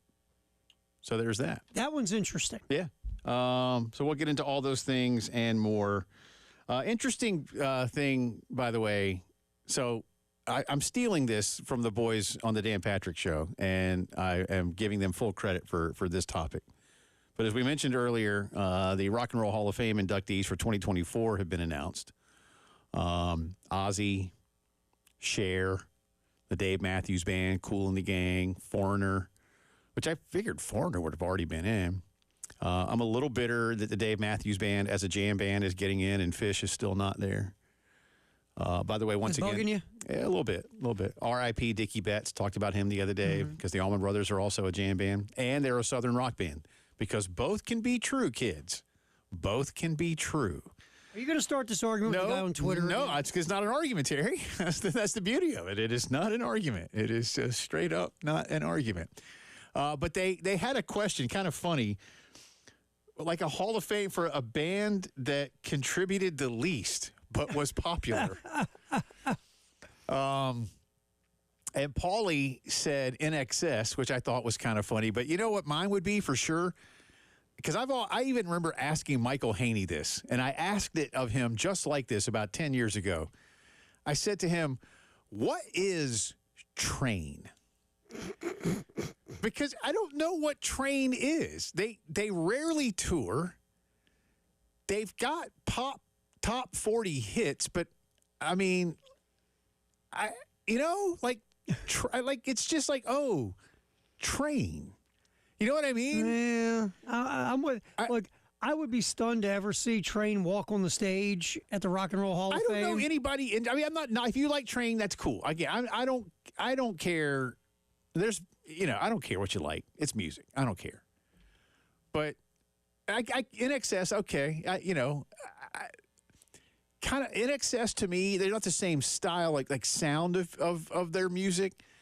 But I think back to the 80s as well, like the Cars. Like the Cars had a lot of hits. But, I mean, do you ever really go like, hey, you know who kicked ass? The Cars. It's weird. It's like In Excess and the Cars had tons of hit records, right? Tons, man. And they had women, Michael Hutchence. Oh, wow. Well, I will say this. Michael Hutchence was a rock star. Yes, he was a rock star. That dude defined rock star. He was like that David Lee Roth level, especially in Australia, right? Yeah. So they had something going on. I mean, Rick Ocasek, not a rock star. Not a rock star. The opposite of rock star. Rick. And yet he got the girl. Got the hot girl. He got the girl. So, I mean, if they go in the rock, like put it this way, and this, I'm not trying to be mean. I'm fine with Bon Jovi. I have nothing against Bon Jovi. Right. But if you have Bon Jovi in the Rock and Roll Hall of Fame, you got to have In Excess in the Cars. Probably so. The Cars may be. I don't know if the Cars are there or not. So it's not about should they be there, should they not? It was more like popular bands, because you think like popular bands and that sold or wrote or whatever, like they're getting in ultimately to the Rock and Roll Hall of Fame. And but like to me, like I said, like Train, like I know who Train is, but I remember asking Mike, like, what is Train? Like, are they a rock band? Do they tour a lot? Are they a pop band? What do they really, Yeah. I mean, there are bands like that have a few hit records. You know them for like a few years and they go away. And Train, here's my question. Do you ever sit around going, man, I'd like to hear some Train? No. And I'd like to know who does. Again, not to judge you. That's what I'm saying. It's that's what I have with the Cars. It's like the car, if a Cars tune comes on. I mean, the Cars were huge when like you and I are roughly the same age. Yeah. They were huge in the 80s, and they had tons of top 10 hits. Yeah, see, I'm probably more of a Cars guy than you. I don't go around going, man, I got to go get me a Cars CD because I'm jonesing for Cars. Right. But I did like them. But Train is almost like if they never would have been around, would you have cared? No, that's what I'm saying. So I thought that was. I thought that was kind of Train. What did the lead singer of Train do to you? I don't even know who the lead singer of Train is. I do know this. I know that the great Chuck Leavell guested with Train on a couple of their singles. Chuck, of course, the piano player for the Allman Brothers for a long time, and he's been the piano player for the Rolling Stones now for, I don't know, 40 years. I played with David Gilmour for a bit. I mean, Chuck is amazing. But I remember seeing an interview with him. He's like, "Oh, I had fun working with Train." And I was like, "Oh, Chuck, don't do this." You know my thing about it? I think there's a place, there's two wings of the Rock and Roll Hall of Fame. One, like the music, like songwriting, the great music and stuff like that. And then there's one for you just had a lot of pop hits. And people bought a lot of your records. Yeah. I mean, you can have both. Like, there's going to be room for Bon Jovi. You can. And also room, well, no, Fish isn't in there. And room for Dave Matthews. Yeah, well, Dave Matthews got in, so that has to mean that Fish. Bon Jovi. That has to mean that Fish is next. Probably not, but that's okay. Well, they should be. Hour 3 is coming up.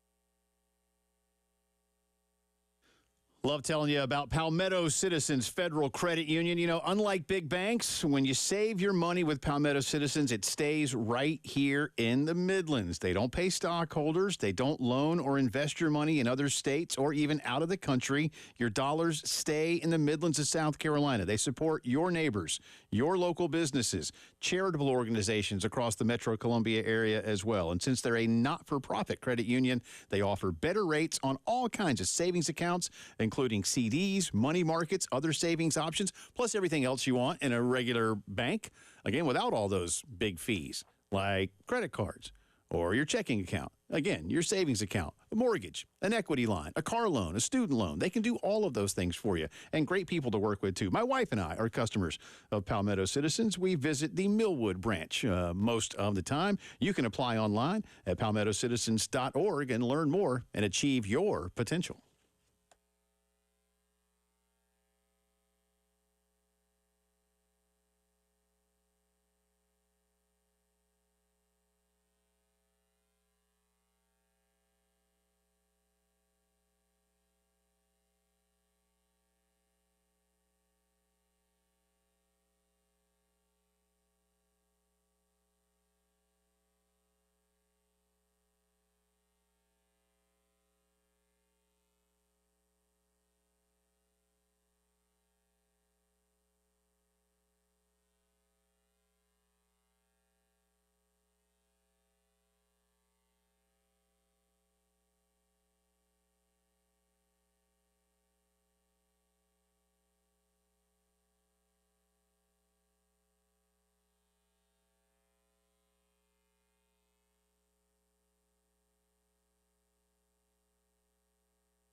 It's Tyler in the WIS-TV Traffic Center. Time to take another look at your traffic around the Midlands for your ride home on this Thursday afternoon. Still working that accident at I-26 westbound at exit 108. That is Bush River Road. Those lanes are cleared up at this point in time. Another accident to report. This one going to be at 277 South, right there at Farrow Road. And then finally, still working that accident with heavy delays going at I-26 eastbound right there at exit 116 with 2 right lanes blocked. Stay safe and have a great rest of your day.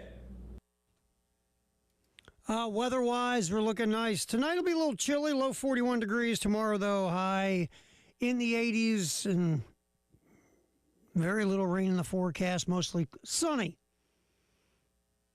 That is our check from the WIS-TV Weather Center. I'm your AMS certified meteorologist. This is Terry Ford. We'll get back to more of the post-game show. We'll hit the headlines at 5, sponsored by Integrated Media.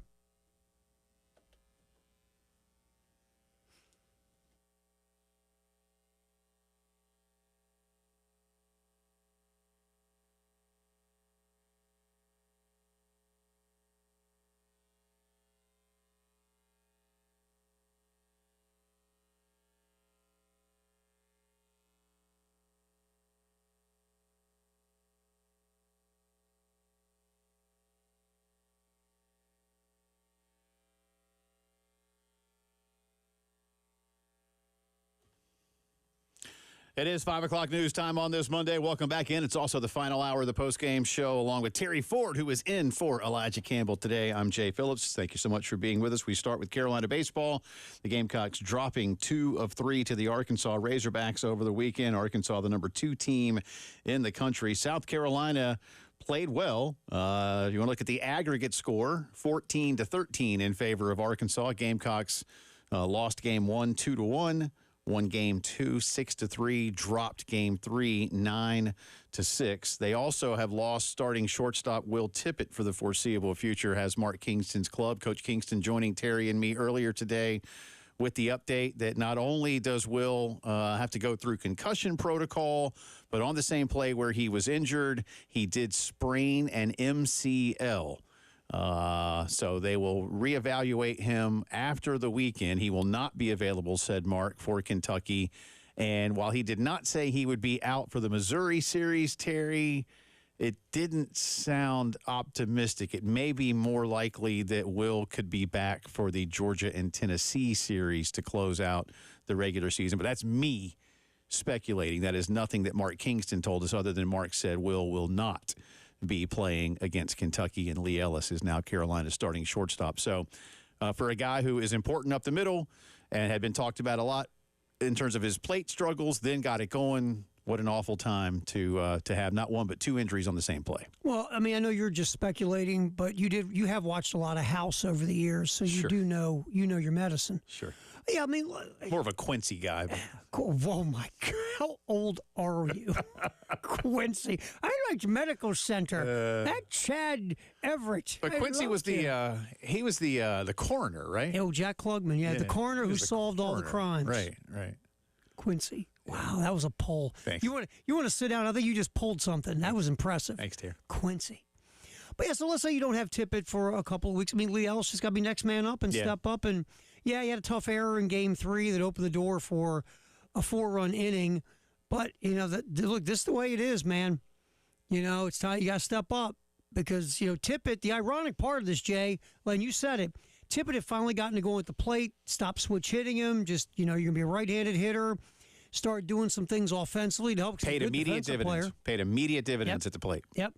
And it's weird when you do stuff like that. And sometimes, usually you see the guy giving up hitting right-handed, right? Right. And stays lefty. And you'll see every now and then a guy, once they give up switch hitting, it's almost like a relief.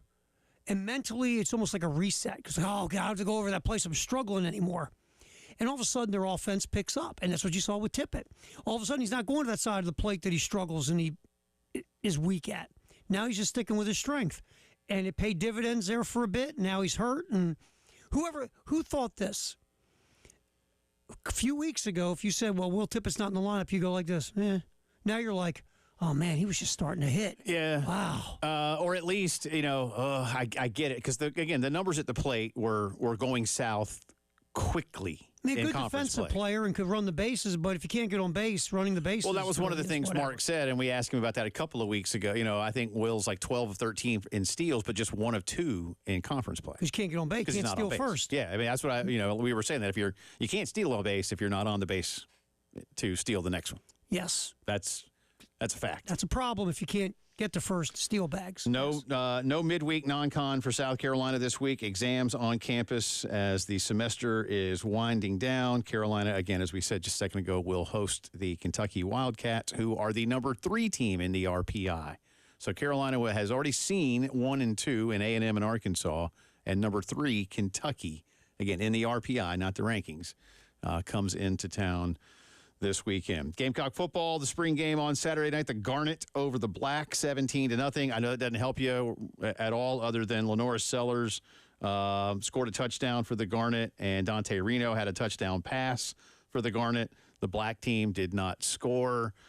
This game was a hodgepodge of guys up front on the offensive and defensive lines, a lot more experience on the D-line. Shane Beamer, in fact, Terry, can we play that one? Which one was it? Oh, gosh. I can't remember which one it was now. Well, which one are you talking about? I was the one where he was talking about the guys like Boogie and them getting mad at him. Oh, about the sacks? Yeah. I think that was number 9. Yeah. I think that was in there. Can we? Yep. Yeah. Cut number 9. Here's not Shane. really. I thought the defense has been kind of like they have been all spring, deep and athletic, and we're flexible and multiple and able to do different things. A lot of maybe what you saw tonight front-wise was really just from a personnel standpoint with the draft. It ended up that some positions were very, very, very, very thin, and I didn't want to keep. If you only have 2 defensive tackles on a team, and I think one team had 3 defensive tackles, and one of those was Tonka. We don't want those guys being out there the entire night. So a lot of that was just from a flexibility standpoint. Let's just try and get 11 guys out there, but make sure we're able to get some rest. So you may have seen some personnel groupings on defense tonight that we don't even have, just because we maybe had a linebacker lining up as a defensive end just to get a body out there to give another guy a rest. So that'll be good for the teams that watch us, that they're preparing for that. But I thought overall the defense has been good, have gotten better. And as I've told you guys, just our depth and our athleticism and size is noticeably different. You watch Monkel Goodwine run around at D-tackle. You watch DeAndre Jules run around at D-tackle to go along with the guys that we were bringing back. And then you add Kyle Kennard and Dylan Stewart to the defensive end group, and all those guys we're bringing back. And then you got Debo and Bam coming back at linebacker, but then you add Bengali Kamara, and you add Demetrius Knight, and you add Wendell Gregory, and you add Fred Johnson. It's just up front, that front 7, I'm really excited about just their ability and athleticism. So there you go. There's another cut we have where Shane was saying that Boogie and some of those guys and Tonka. That might have been the Sellers cut when he was talking about how good Sellers played. Yeah, yeah, and we'll have some more from Shane coming up for you in the 5:15 segment here. We got a lot to get to from the spring game. We'll do that, but I thought that was kind of funny. But again, don't take too much from this. I know I'm supposed to be doing a news thing here and not giving my opinion right now, but I'll go ahead and do it anyway. I say this every year. I've said this every year. I've been doing it. This will be my 23rd season of being a talk show host covering South Carolina football. I feel quite certain that in the previous 22 of them or whatever, I've said, don't take too much from this. Don't put too much positive. If you see something, don't take too much negatively. If you don't see something, again, I did not realize until yesterday, and I confirmed it through you and Tyler earlier at the end of the halftime show, that there was apparently somebody, maybe it was just one dude, I don't know, or a few, that were complaining about play calling in a spring game. Okay, if that makes you happy, that's cool. Yeah. I'm not going to tell anybody how to feel much. Yeah, But I mean, you don't want to show any hands here. No, so, especially today. That was on SEC Network, right? Right. Or SEC Plus. I think it was, and it's on the ESPN app. And look, even if no fans go back and watch it again, you know who will? Yeah. Every staff that you play. Yeah, the Old Dominion dudes are breaking it down right now as we speak. Yes. It just that's why nobody does anything like that. I mean, Lane Kiffin, they did a goofy 7-on-7. They had a tug of war and ate hot dogs. I honestly, listen. It's kind of fun. Seriously, man. I'm so dead serious.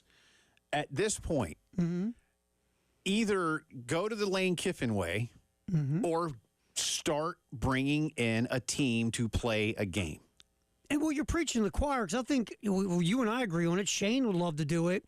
It's just, again, when you get stuck in old ways and you don't want to change anything. Every other college basketball, you have your super secret exhibition game. Plus, you play exhibition and you games get an open the preseason. One. Yes, and you get an open one.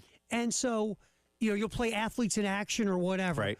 I mean, baseball, they get their chance of playing. Yes, they can play too. Unquote, if they choose to, they can play too. Yeah, everybody's got these exhibition Everybody, games every they can sport, play, everywhere. except one. College football is the only one that I can think of anyway. I can't tell you about like the Major League Lacrosse, Right. and whether or not they have exhibition games. But I'm going to go out on a limb, Tare, and say they probably do. Crew does. I just made that up. Well, Look, at the end of the day, though, here's the thing. of course, Crew, you're just racing the water. Just paddling a boat. But the thing that I'm gets kidding me, for those of you who we actually know it's do. tough. Trust me, it's tough. Oh man, dude, I did. Whenever I've done the kayak thing, I got. that's the way to get in shape. By the way, Yes, it is. You go, Well, rowing you go machines, canoeing or kayaking or some type of rowing. Yeah, there you. That's how You you get in shape. Yeah. So we're just playing. We know. Trust me. Yeah. But the thing, I know there's so many bigger fish to fry in the things of college football. That's like 55th on the list. Yeah. But at some point, it would be nice to be able to play someone besides yourself. Because there's It another part would. of the spring, Jay. Ready? Or go ahead. I'll give it to you. Defensive line looked really good Saturday, Jay. Yeah. Oh, my God, the offensive line stinks. Exactly.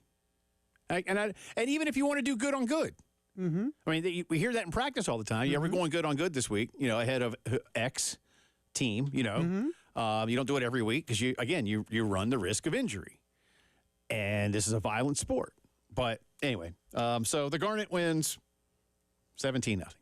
Now, did you drop any dough on the Garnet? That'll be a conversation in the fourth hour of today's program. Get into a few other headlines for you around the country, brought to you by Integrated Media. Caitlin Clark is about to get paid, y'all. If you have not seen this story, although it is not official yet from Nike, multiple reports over the weekend have suggested that Caitlin Clark and Nike are about to announce an 8-year, $28 million deal to have Caitlin not only sponsor the shoemaker, but to get her own shoe. So Caitlin Clark, soon enough, about to have her own shoe. State Farm, Gatorade, and Panini are also paying Caitlin Clark for endorsements at around $3 million. Her rookie salary in the WNBA, Terry Ford, have you seen this number? Yeah, buddy. $76,535. You go, oh, so that's like a weekly salary, right? Nope. That's for the entire season. I mean, hey, NBA, who owns most of this, do these women a solid. Let go of some of the cash and pay them some $76,000. You know what that tells you? Well, it's not like the NBA is a bazillion-dollar organization, but it tells you, because it's all about revenue and about shares and markets and everything, about what does your business do, right? Yeah. It just shows you where the WNBA as a business is, right? Oh, I get it. In all seriousness, I get it. By the way, but see what the Caitlin Clark affects that. Yeah, I agree. And look, she's going to be, again, she's getting ready to make a lot of money. Yes, she is. But the top pick, whomever it may be, I think it's going to be another French kid. You want to try it? I can't remember his name. I think I can say it. I just can't remember what it is.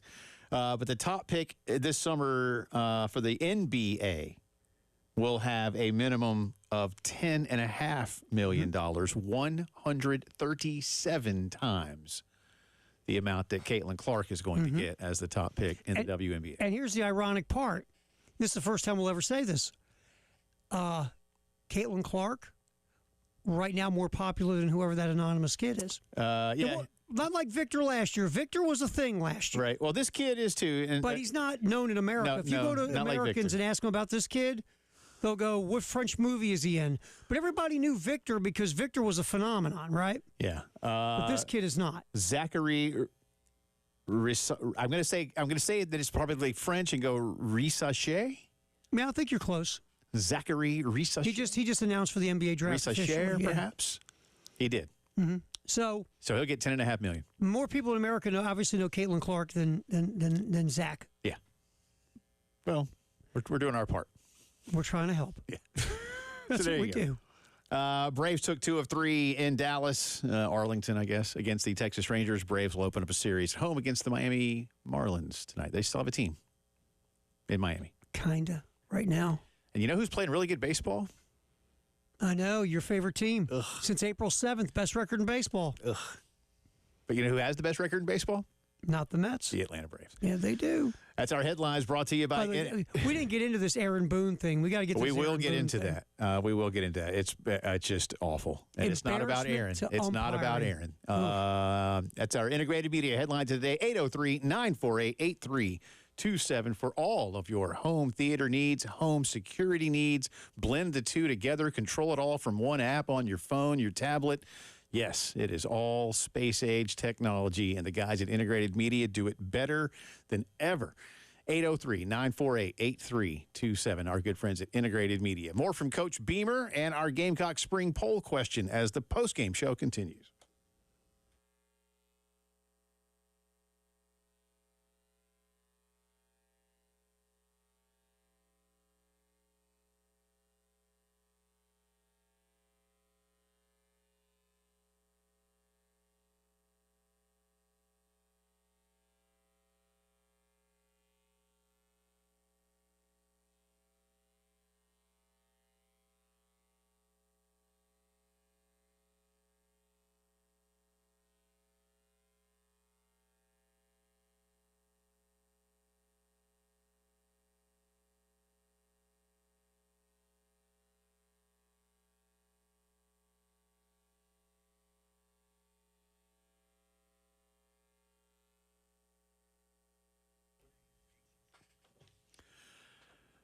Jay Phillips here for AAA Heating and Air. I felt really good this weekend. A good friend of mine texted me over the weekend and said, how do you really feel about AAA Heating and Air? I was like, they are the best.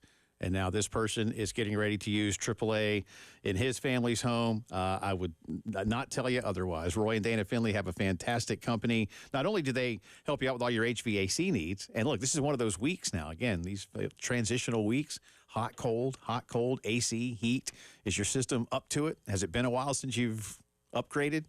803-677-1500. Call them up. Get a tech in there to see what's going on. Or if you're ready for a new one, then log on to call AAAtoday.com and get a free instant quote. You heard me right. Plus, 12 months, no payments or interest, and the 15-year parts and labor warranty on all new systems. I love what they've done for my family. I recommend them highly. Tell them we sent you, and stay comfortable all year with AAA Heating and Air.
Welcome back into the post-game show on this Monday. Jay and Terry with you. Elijah is going to enjoy a couple of days off back in here later in the week. Apologies, one massive omission, and I feel kind of sheepish about this one from the headlines. I had it on the rundown. We just got to talk about football. Scotty Scheffler won the Heritage this morning. 19 under par. By the way, he made one bogey and one double bogey all weekend. His only bogey was the final hole of the tournament, but by then he had a 4-shot lead, so he technically wins by 3. He was fantastic. I got to watch Scotty a few times. I was down there. I'll talk more about that in just a second. But he was just absolutely marvelous through the weekend. This year, y'all, Scotty Scheffler has won at Bay Hill down in Orlando, Arnold Palmer's tournament. He has won the TPC at Sawgrass, which is, basically the 5th major, if you will. He has won the Masters. Y'all have heard of that one. And Kind of familiar. And he just won the Heritage. He's won nearly $16 million. The purse this weekend was $20 million. The winner gets 18% in signature events. That's $3.6 million for Scotty Scheffler this weekend on Hilton Head. That's what he won last week at Augusta National. He becomes the first player on tour to win the Masters and then go win the Heritage the next week since Bernhard Langer did it in 1985. So it's been a long time, and I'm really glad that the folks at the Heritage have worked as hard as they have with the PGA Tour to make this a signature event. Everybody was down there. And for the golf fan and me, I was telling Terry, as many of you listened last week, I did the show Wednesday and Thursday from down there, and I did work on Friday, I promise, following all these guys. So funny, you worked. And called in to the show with Elijah. I felt awful. Terry, I'm serious. I'm going to say this on air. I told Elijah, there were times I could not get a phone signal to save my life. Is that what is that the story you're going with? It was, listen, I was trying, and he was trying to call me, and he kept saying, going straight to voicemail. I finally got away once, down 18, and I got a signal, and I was like, please hold. And it did. And then every other time I tried to call, as 18 got more full, as the big groups were coming in, I just could not dial out to save my life. I was doing all I could. But anyway, I walked 9.8 miles on Friday.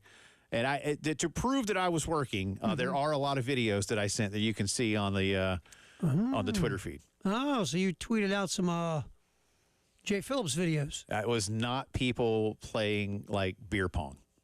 As far as you. I was going to say, so who went out and got the videos for you while you sat and played beer pong? Well, we had that staff of interns here, so they so many. I just took them all down there. So all of them, Ter. That's why we can't have all of them. Look what you just did. That's right. I ruined it for everybody. Sahith Theegala finished in second place. Patrick Cantley was up there. I watched all those guys, but I did. It was a beautiful week. Question. Yes. Well, because you watched them. Other than yesterday was beautiful, I should say. Anybody, when you observed them, watched them, where there was a little quirkiness to them, where you were impressed with just their whole process before they would swing or putt? Was there anything that kind of caught your eye that isn't like playing? Well, two things. One was just kind of funny. I'll tell you both of them. So I took an interest in wanting to see Ludwig Åberg. Now that he's become a star, and he played well for a bit. He kind of trailed off late. But I wanted to see what he was all about up close.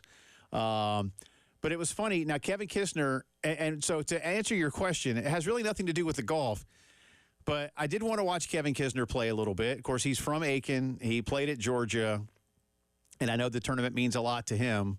But Kevin was great at wanting to interact with the fans on a regular basis. In fact, on the first, I was there for his group, and he hit into the right side of the fairway into the crowd. And was just yucking it up with people. It was really funny, and I saw him a couple other times, but I saw him at the box on 18. I say the box, but the grandstand is what I meant to say, on 18, and on the tee. And I think he was just trying to go like, this is me picturing it, right? Mm-hmm.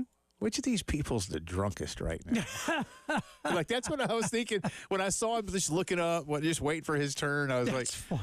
I think that's what he was thinking. Like, all right, they've been here all day now. Yeah, their face. Look at that guy. I saw a few that were having a good time. There's no doubt. It's you and I talked with this before.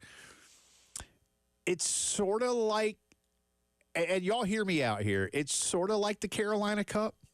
And what I mean is, I mean, obviously it's a big deal tour event on the PGA, you know, and I'm not going to say the Carolina Cup is, you know, like some big, you know, but anyway, the point is, every so often at the Cup, you're like, what is that noise?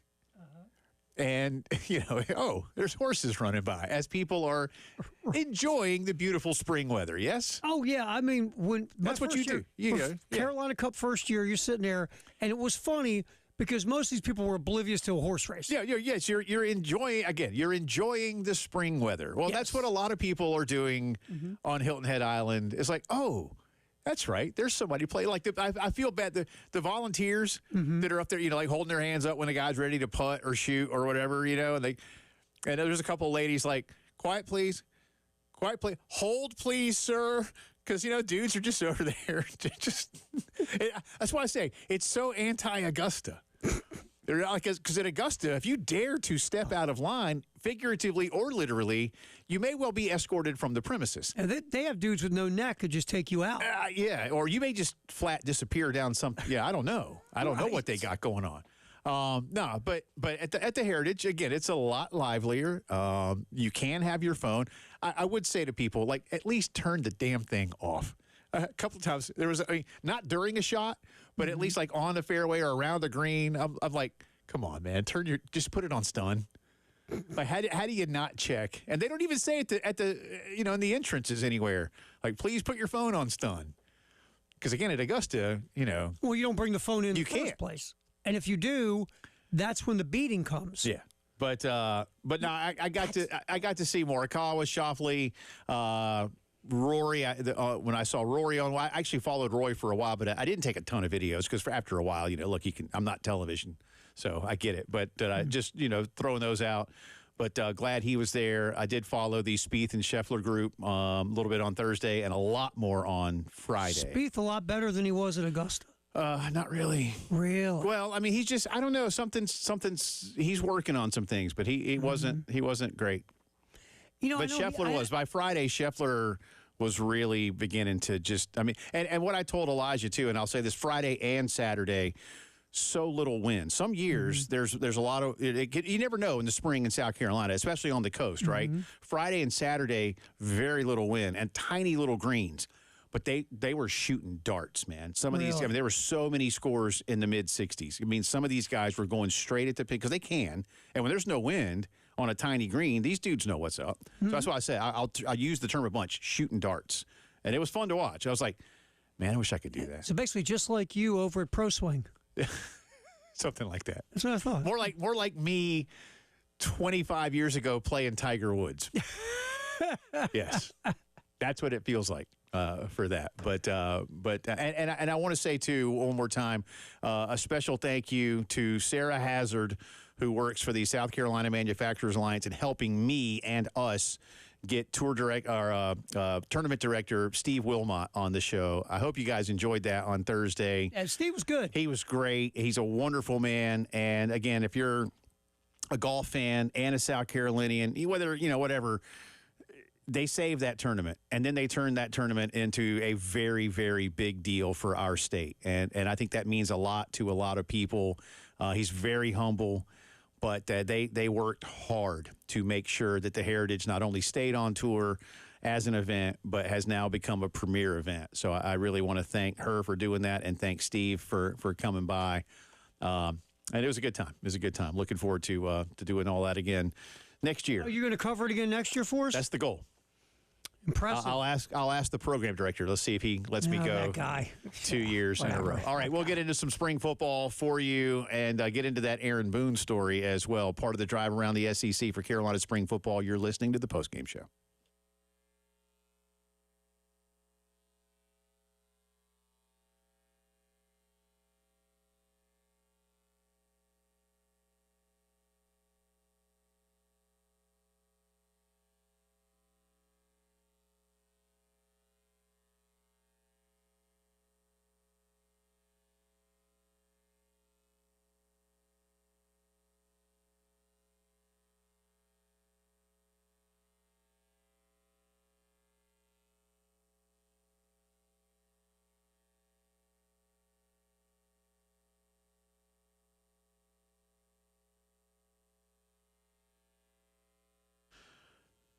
Tell you about our good friends at Cato's Power Equipment. Spring is really all around us now, y'all, and that means keeping the yard looking good, whether it's cutting the grass, trimming the hedges, keeping the weeds off the sidewalks. Maybe you got some tree limbs that fell during that rain the other day, need to cut them down for good.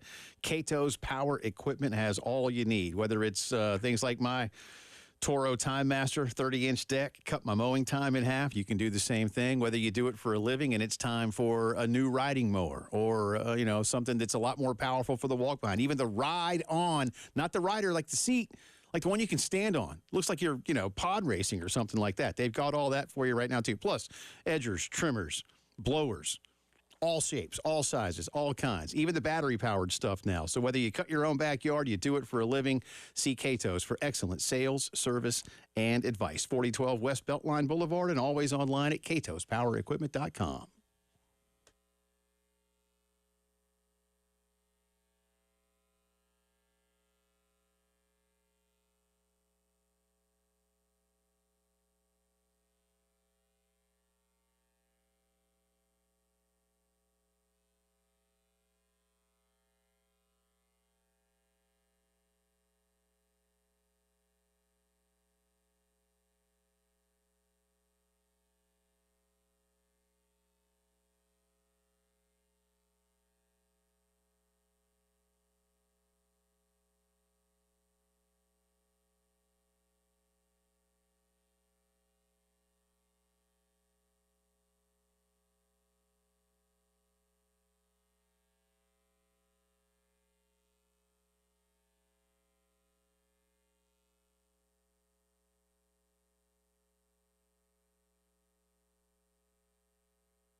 It's Tyler Head in the WIS TV Traffic Center. Time to take one last look at your traffic around the Midlands for your ride home on this Monday afternoon. Still working that accident at I-26 eastbound right there at exit 116. That's at I-77-2. Right lane still showing is blocked, so be careful as you work through that area. Some heavy delays going through the area of Malfunction Junction as you would expect this time of day. But other than that, no major incidents to report on the roadways in and around Columbia. Stay safe and hope you have a great rest of your Monday. Little chilly tonight, low 41 degrees. Tomorrow, though, high 75 to 80. Probably a little bit closer to 75, but in that range of 75 to 80. And good news, mostly sunny. Right now, parked a little bit above 60, about 61, 62 degrees. We'll get back to the post-game show coming up on the game.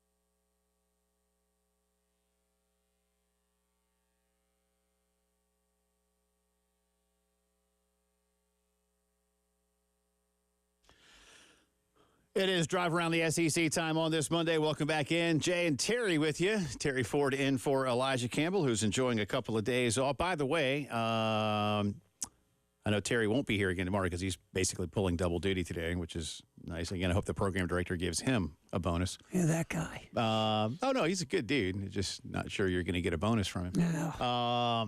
But tomorrow, Mike Gillespie will be hanging out with us for a little bit tomorrow while Elijah is still away. So looking forward to that. SEC baseball action for you over the weekend. Only one sweep this weekend. Seems like we've had like a 2 or 3 sweep weekend most weeks. But State swept Auburn. A&M took 2 of 3 at Alabama. Vanderbilt took 2 of 3 at Florida. Georgia 2 of 3 at home over Ole Miss. LSU 2 of 3 at Missouri. And Tennessee went up to Lexington and took 2 of 3 from the Cats. And again, Kentucky will be here this weekend. South Carolina, of course, dropping their series to Arkansas, playing well despite Ethan Petrie going 0 for 12 for the weekend, which is almost unfathomable. And Coach Kingston agreed when he was talking with you and me earlier, Terry, probably Ethan's worst weekend of his collegiate career, and we asked him about that. Was there anything else that he saw that Arkansas was doing? And he said, they weren't throwing him strikes. And he said they charted it, and that about 15% of the pitches Ethan saw were in the strike zone. And they felt like Ethan, maybe because he puts the team on his shoulders a lot and really wants to do what he is expected to do, that he was chasing just more than he needed to over the weekend, and Arkansas was kind of baiting him into it. Happens, man. Yeah. I mean, Petrie walks a good bit, but he also strikes out a good bit, and when you're pressing a little bit, and maybe you're not like Friday, you're down by a run. It's a game where you just, all you need is a little something offensively, and maybe you can steal Friday's game, and you try to hit a 500-foot home run. Yeah. When all you need to do is just go through your approach and barrel it, but they're not throwing you strikes and they're making you chase now. And that doesn't help you either. So, hey, hitters go through it, Jay. All the good hitters go through it, man. So the standings right now, conference record only look like this. We'll start in the East. Again, Kentucky coming to Columbia this weekend. They're 15-3. Tennessee is 12-6. Vanderbilt 10-8. Carolina and Georgia are 9-9. Florida 8-10. Missouri is 6-12. Out west, Arkansas has the lead at 14-4. A&M is 13-5. State 10-8. And then a pretty big drop-off in their records on the western side. Bama 7-11, Ole Miss 6-12. LSU continues to struggle, just 5-13 in conference play. Auburn really struggling now. Again, they were swept over the weekend by Mississippi State, but Auburn is just 2-16 in conference play. They and Missouri, the only 2 schools in the league. With that sweep now, Terry, Auburn falls to under 500 for the overall season as well at 19-20. Missouri is 18-23. Everybody else does have a winning record. Florida now, though. Florida is just 20-19 on the season. They're just hanging on. But how about Castellone? Last time I looked, what was it, 9 straight games with a home run? Yeah. It's not going to surprise me if he and Smith from Arkansas are the first 2 picks in the draft. Yeah, the kid from Georgia. Yeah. He's going to be there. The pitcher from Wake Forest, whose name escapes me right now. Well, and is the other? They're the 4, and there's I think another 1 or 2 in the mix. But those are the ones that are going to go top 5, 6 in the draft. Yeah, it's a bit of a crapshoot depending on who wants what. Again, I just hope that Caglione is allowed to do both. And do you start him out doing both? Because here's the thing that it's going to be interesting about Caglione. If he tries to do both, unlike say Shohei Ohtani, who came in to the United States and straight into Major League Baseball as a grown man with tons of professional experience, even if it's the Japanese league, which is obviously very good baseball. All the guys in minor league ball will be like, "Oh yeah, Rook, oh yeah, kid." Mm-hmm. So it'll be interesting to see how that works. It's going to be interesting who drafts him, and I'm guessing they'll give him the opportunity to do both. But let's say he struggles at one, and the other one let's just say he's struggling with both. Yeah. Are they going to go, you know what, you're trying to do too much, we're going to shut one down and just have you concentrate on the other? I hope for his sake he gets off to a good start at the plate and on the mound when he hits professional baseball, because it would be fun to see a guy like that come up and do both like Ohtani. Right. That would be a lot of fun. I think it'd be great. I think the game needs it. Yeah, it just you need that to market. You've got, and of course, baseball's awful at promoting and marketing its product, but something like that promotes and markets itself. Well, and then sometimes, and we'll talk about it after our next break, but we're going to talk about something that baseball doesn't need that happened yesterday in the Bronx.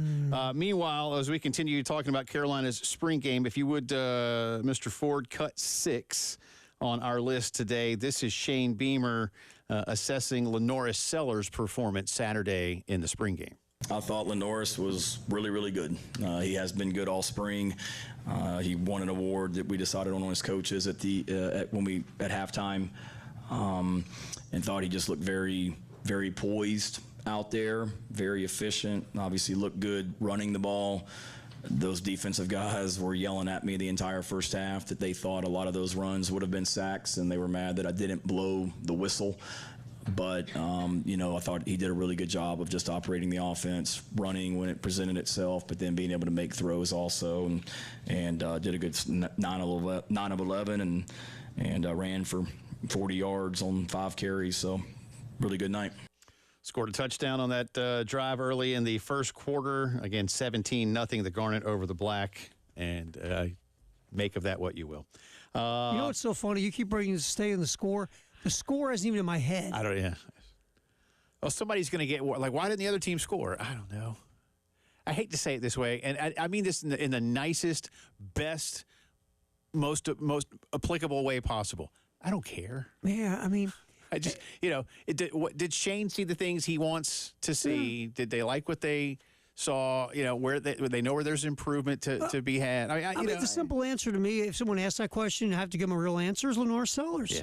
That was really the difference. If what you want to make out of a spring game, he made plays when he was in the game. As of course, they all thought they sacked him, which I think is hilarious. Yeah, I do too. On that note, Shane was asked about the naming of a starting quarterback. I can't believe it took to question 8 or 9. I'm sure David was going to come with that when he asked about Lenoris. No, I know when you see him get an award at halftime, it's easy to say, okay, well, he got the award. Surely he's going to be the starting quarterback. Those are all things that we'll sit down. Obviously, we evaluate all 15 practices, and he did a good job tonight. So to answer your question, no, we start. I'll watch the tape of this. We'll sit down and start player meetings with our guys Monday morning at 7 a.m. With players in my office for the next 3 days, and I'll have those conversations with the staff and those players as far as where their role is, and then go from there. Call on me real quick. You, sir, with your hand up. Yes. It's going to be Lenoris Sellers. Way to go out there. Thanks. After watching all the film you've watched and all the practices, yeah, it's Lenoris Sellers. I mean, and look, you don't. This is my thing, because you don't take too much from a spring game. It's just a practice with 30,000, 25,000 people in the stands. But then when you go, okay, the offensive player of spring, Lenoris Sellers. Yeah. The best offensive player probably in the spring game, Lenoris Sellers. Yeah. Who's the starting quarterback? Robbie Ashford. Yep. No. Yeah. And that's nobody's knocking anybody. He's the best guy of the 4. Yeah. And that's okay. And they're holding it back for whatever their reasons are, and that's okay too. Maybe they want him to keep competing in the summer. That's fine. Maybe they don't want anybody to know the top secret plans. That's fine. We get that too. But Lenoris Sellers is going to be starting quarterback against Old Dominion. That's our drive around the SEC, brought to you by Herndon Chevy. Save $20,000 off brand new Silverados. Chevy, together, let's ride. Come back on the other side. Poll update, I should say, and what umpires shouldn't do in Major League Baseball. Be right back.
Welcome back in. Final few minutes of the postgame show on this Monday afternoon. Jay Phillips, Terry Ford. Terry hanging out. Appreciate that as Elijah Campbell enjoys a couple of days off. Mike Gillespie will be hanging out with me tomorrow on the program.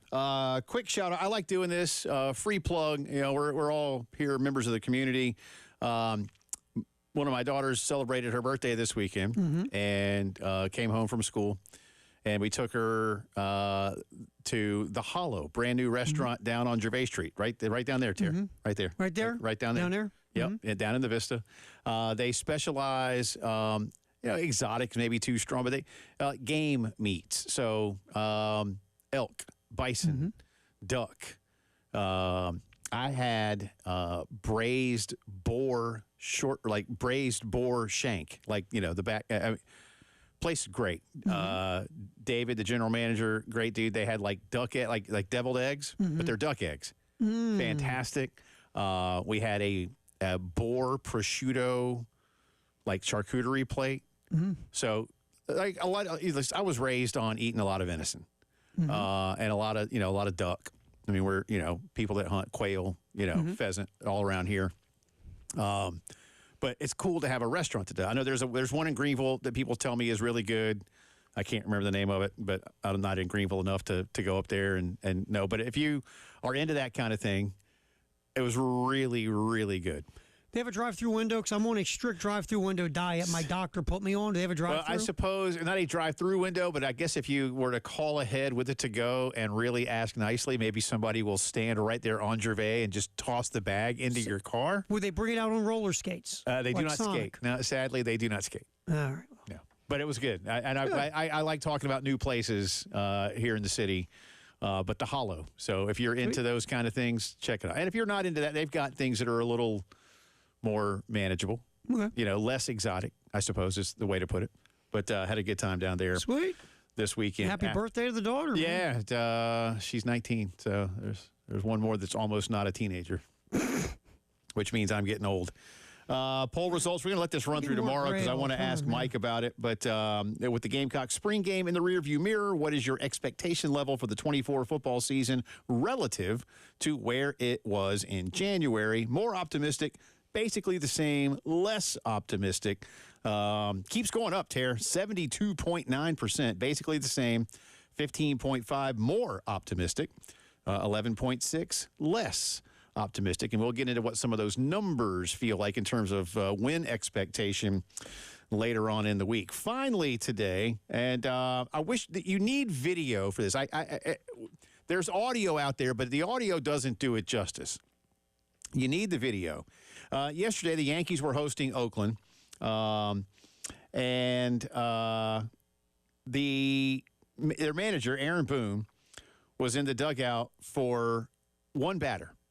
The Yankees ended up losing the game 2-0. He was ejected 5 pitches in, and it was caught on the Yes Network broadcast. Their leadoff hitter for Oakland, Esteury Ruiz, was hit by a pitch on an 0-2. It definitely hit him, but the Yankees thought he had also swung at the pitch. And that's obviously a judgment call and subjective. I've seen that called a strike. I've seen it called a ball. But it did hit him. Boone was not happy with that. He thought it was a strike. And so he started chirping, as Aaron Boone often does. So Hunter Wendelstedt was the home plate umpire, and he gave him a warning. It was like, because that's technically, you're not supposed to jaw about balls and strikes, right? He said, one more of those, and you're gone. So there's a Yes Network camera that was staying on Aaron Boone for like the next, I don't know, what do you think, Terry, 30, 45 seconds? Yeah, probably, roughly. Aaron Boone does not open his mouth. He's standing there. I'm vouching for Aaron here. He's standing there. He does not open his mouth. Head even turns at one point. And Hunter Wendelstedt tossed him and said that he'd heard him chirping. And he's beyond incredulous at this point. I mean, I'm going full on George Brett or something close, right? Apparently, the Yes cameras also picked it up. There was a fan about 5 rows behind the dugout that had said something. Wendelstedt didn't change his mind. Nope. He still ejected the manager of the New York Yankees. I don't care if it's the manager of the Toronto Blue Jays or the Braves or whomever. He still ejected him, even though he was told. And basically, you could even see him kind of shrug and go like, well, Yeah, I'm still running you. The quote was, "I don't care, you're going anyway," or something like that. And look, again, can't happen. Look, I don't care about rule books or whatever. You got to go check the TV feed, make sure that Boone did say it, and if he didn't, leave him in the game. I think Hunter Wendelstedt should be suspended in some way, shape, or form. This is the problem with umpiring, Jay. They think it's there. They think everybody comes there to see them. Yeah. The arrogance of Major League Baseball umpires gets in the way far too often. There's an unedited video that has Aaron voicing his displeasure after this. Yes. But if we see Hunter Wendelstedt later this week, we'll know that they didn't do jack squat about it. And they won't. Yeah, probably not. Good hanging out with you, Bob. Yeah, it was fun, man. Thanks to Coach Kingston as well. Do it all again tomorrow. See y'all.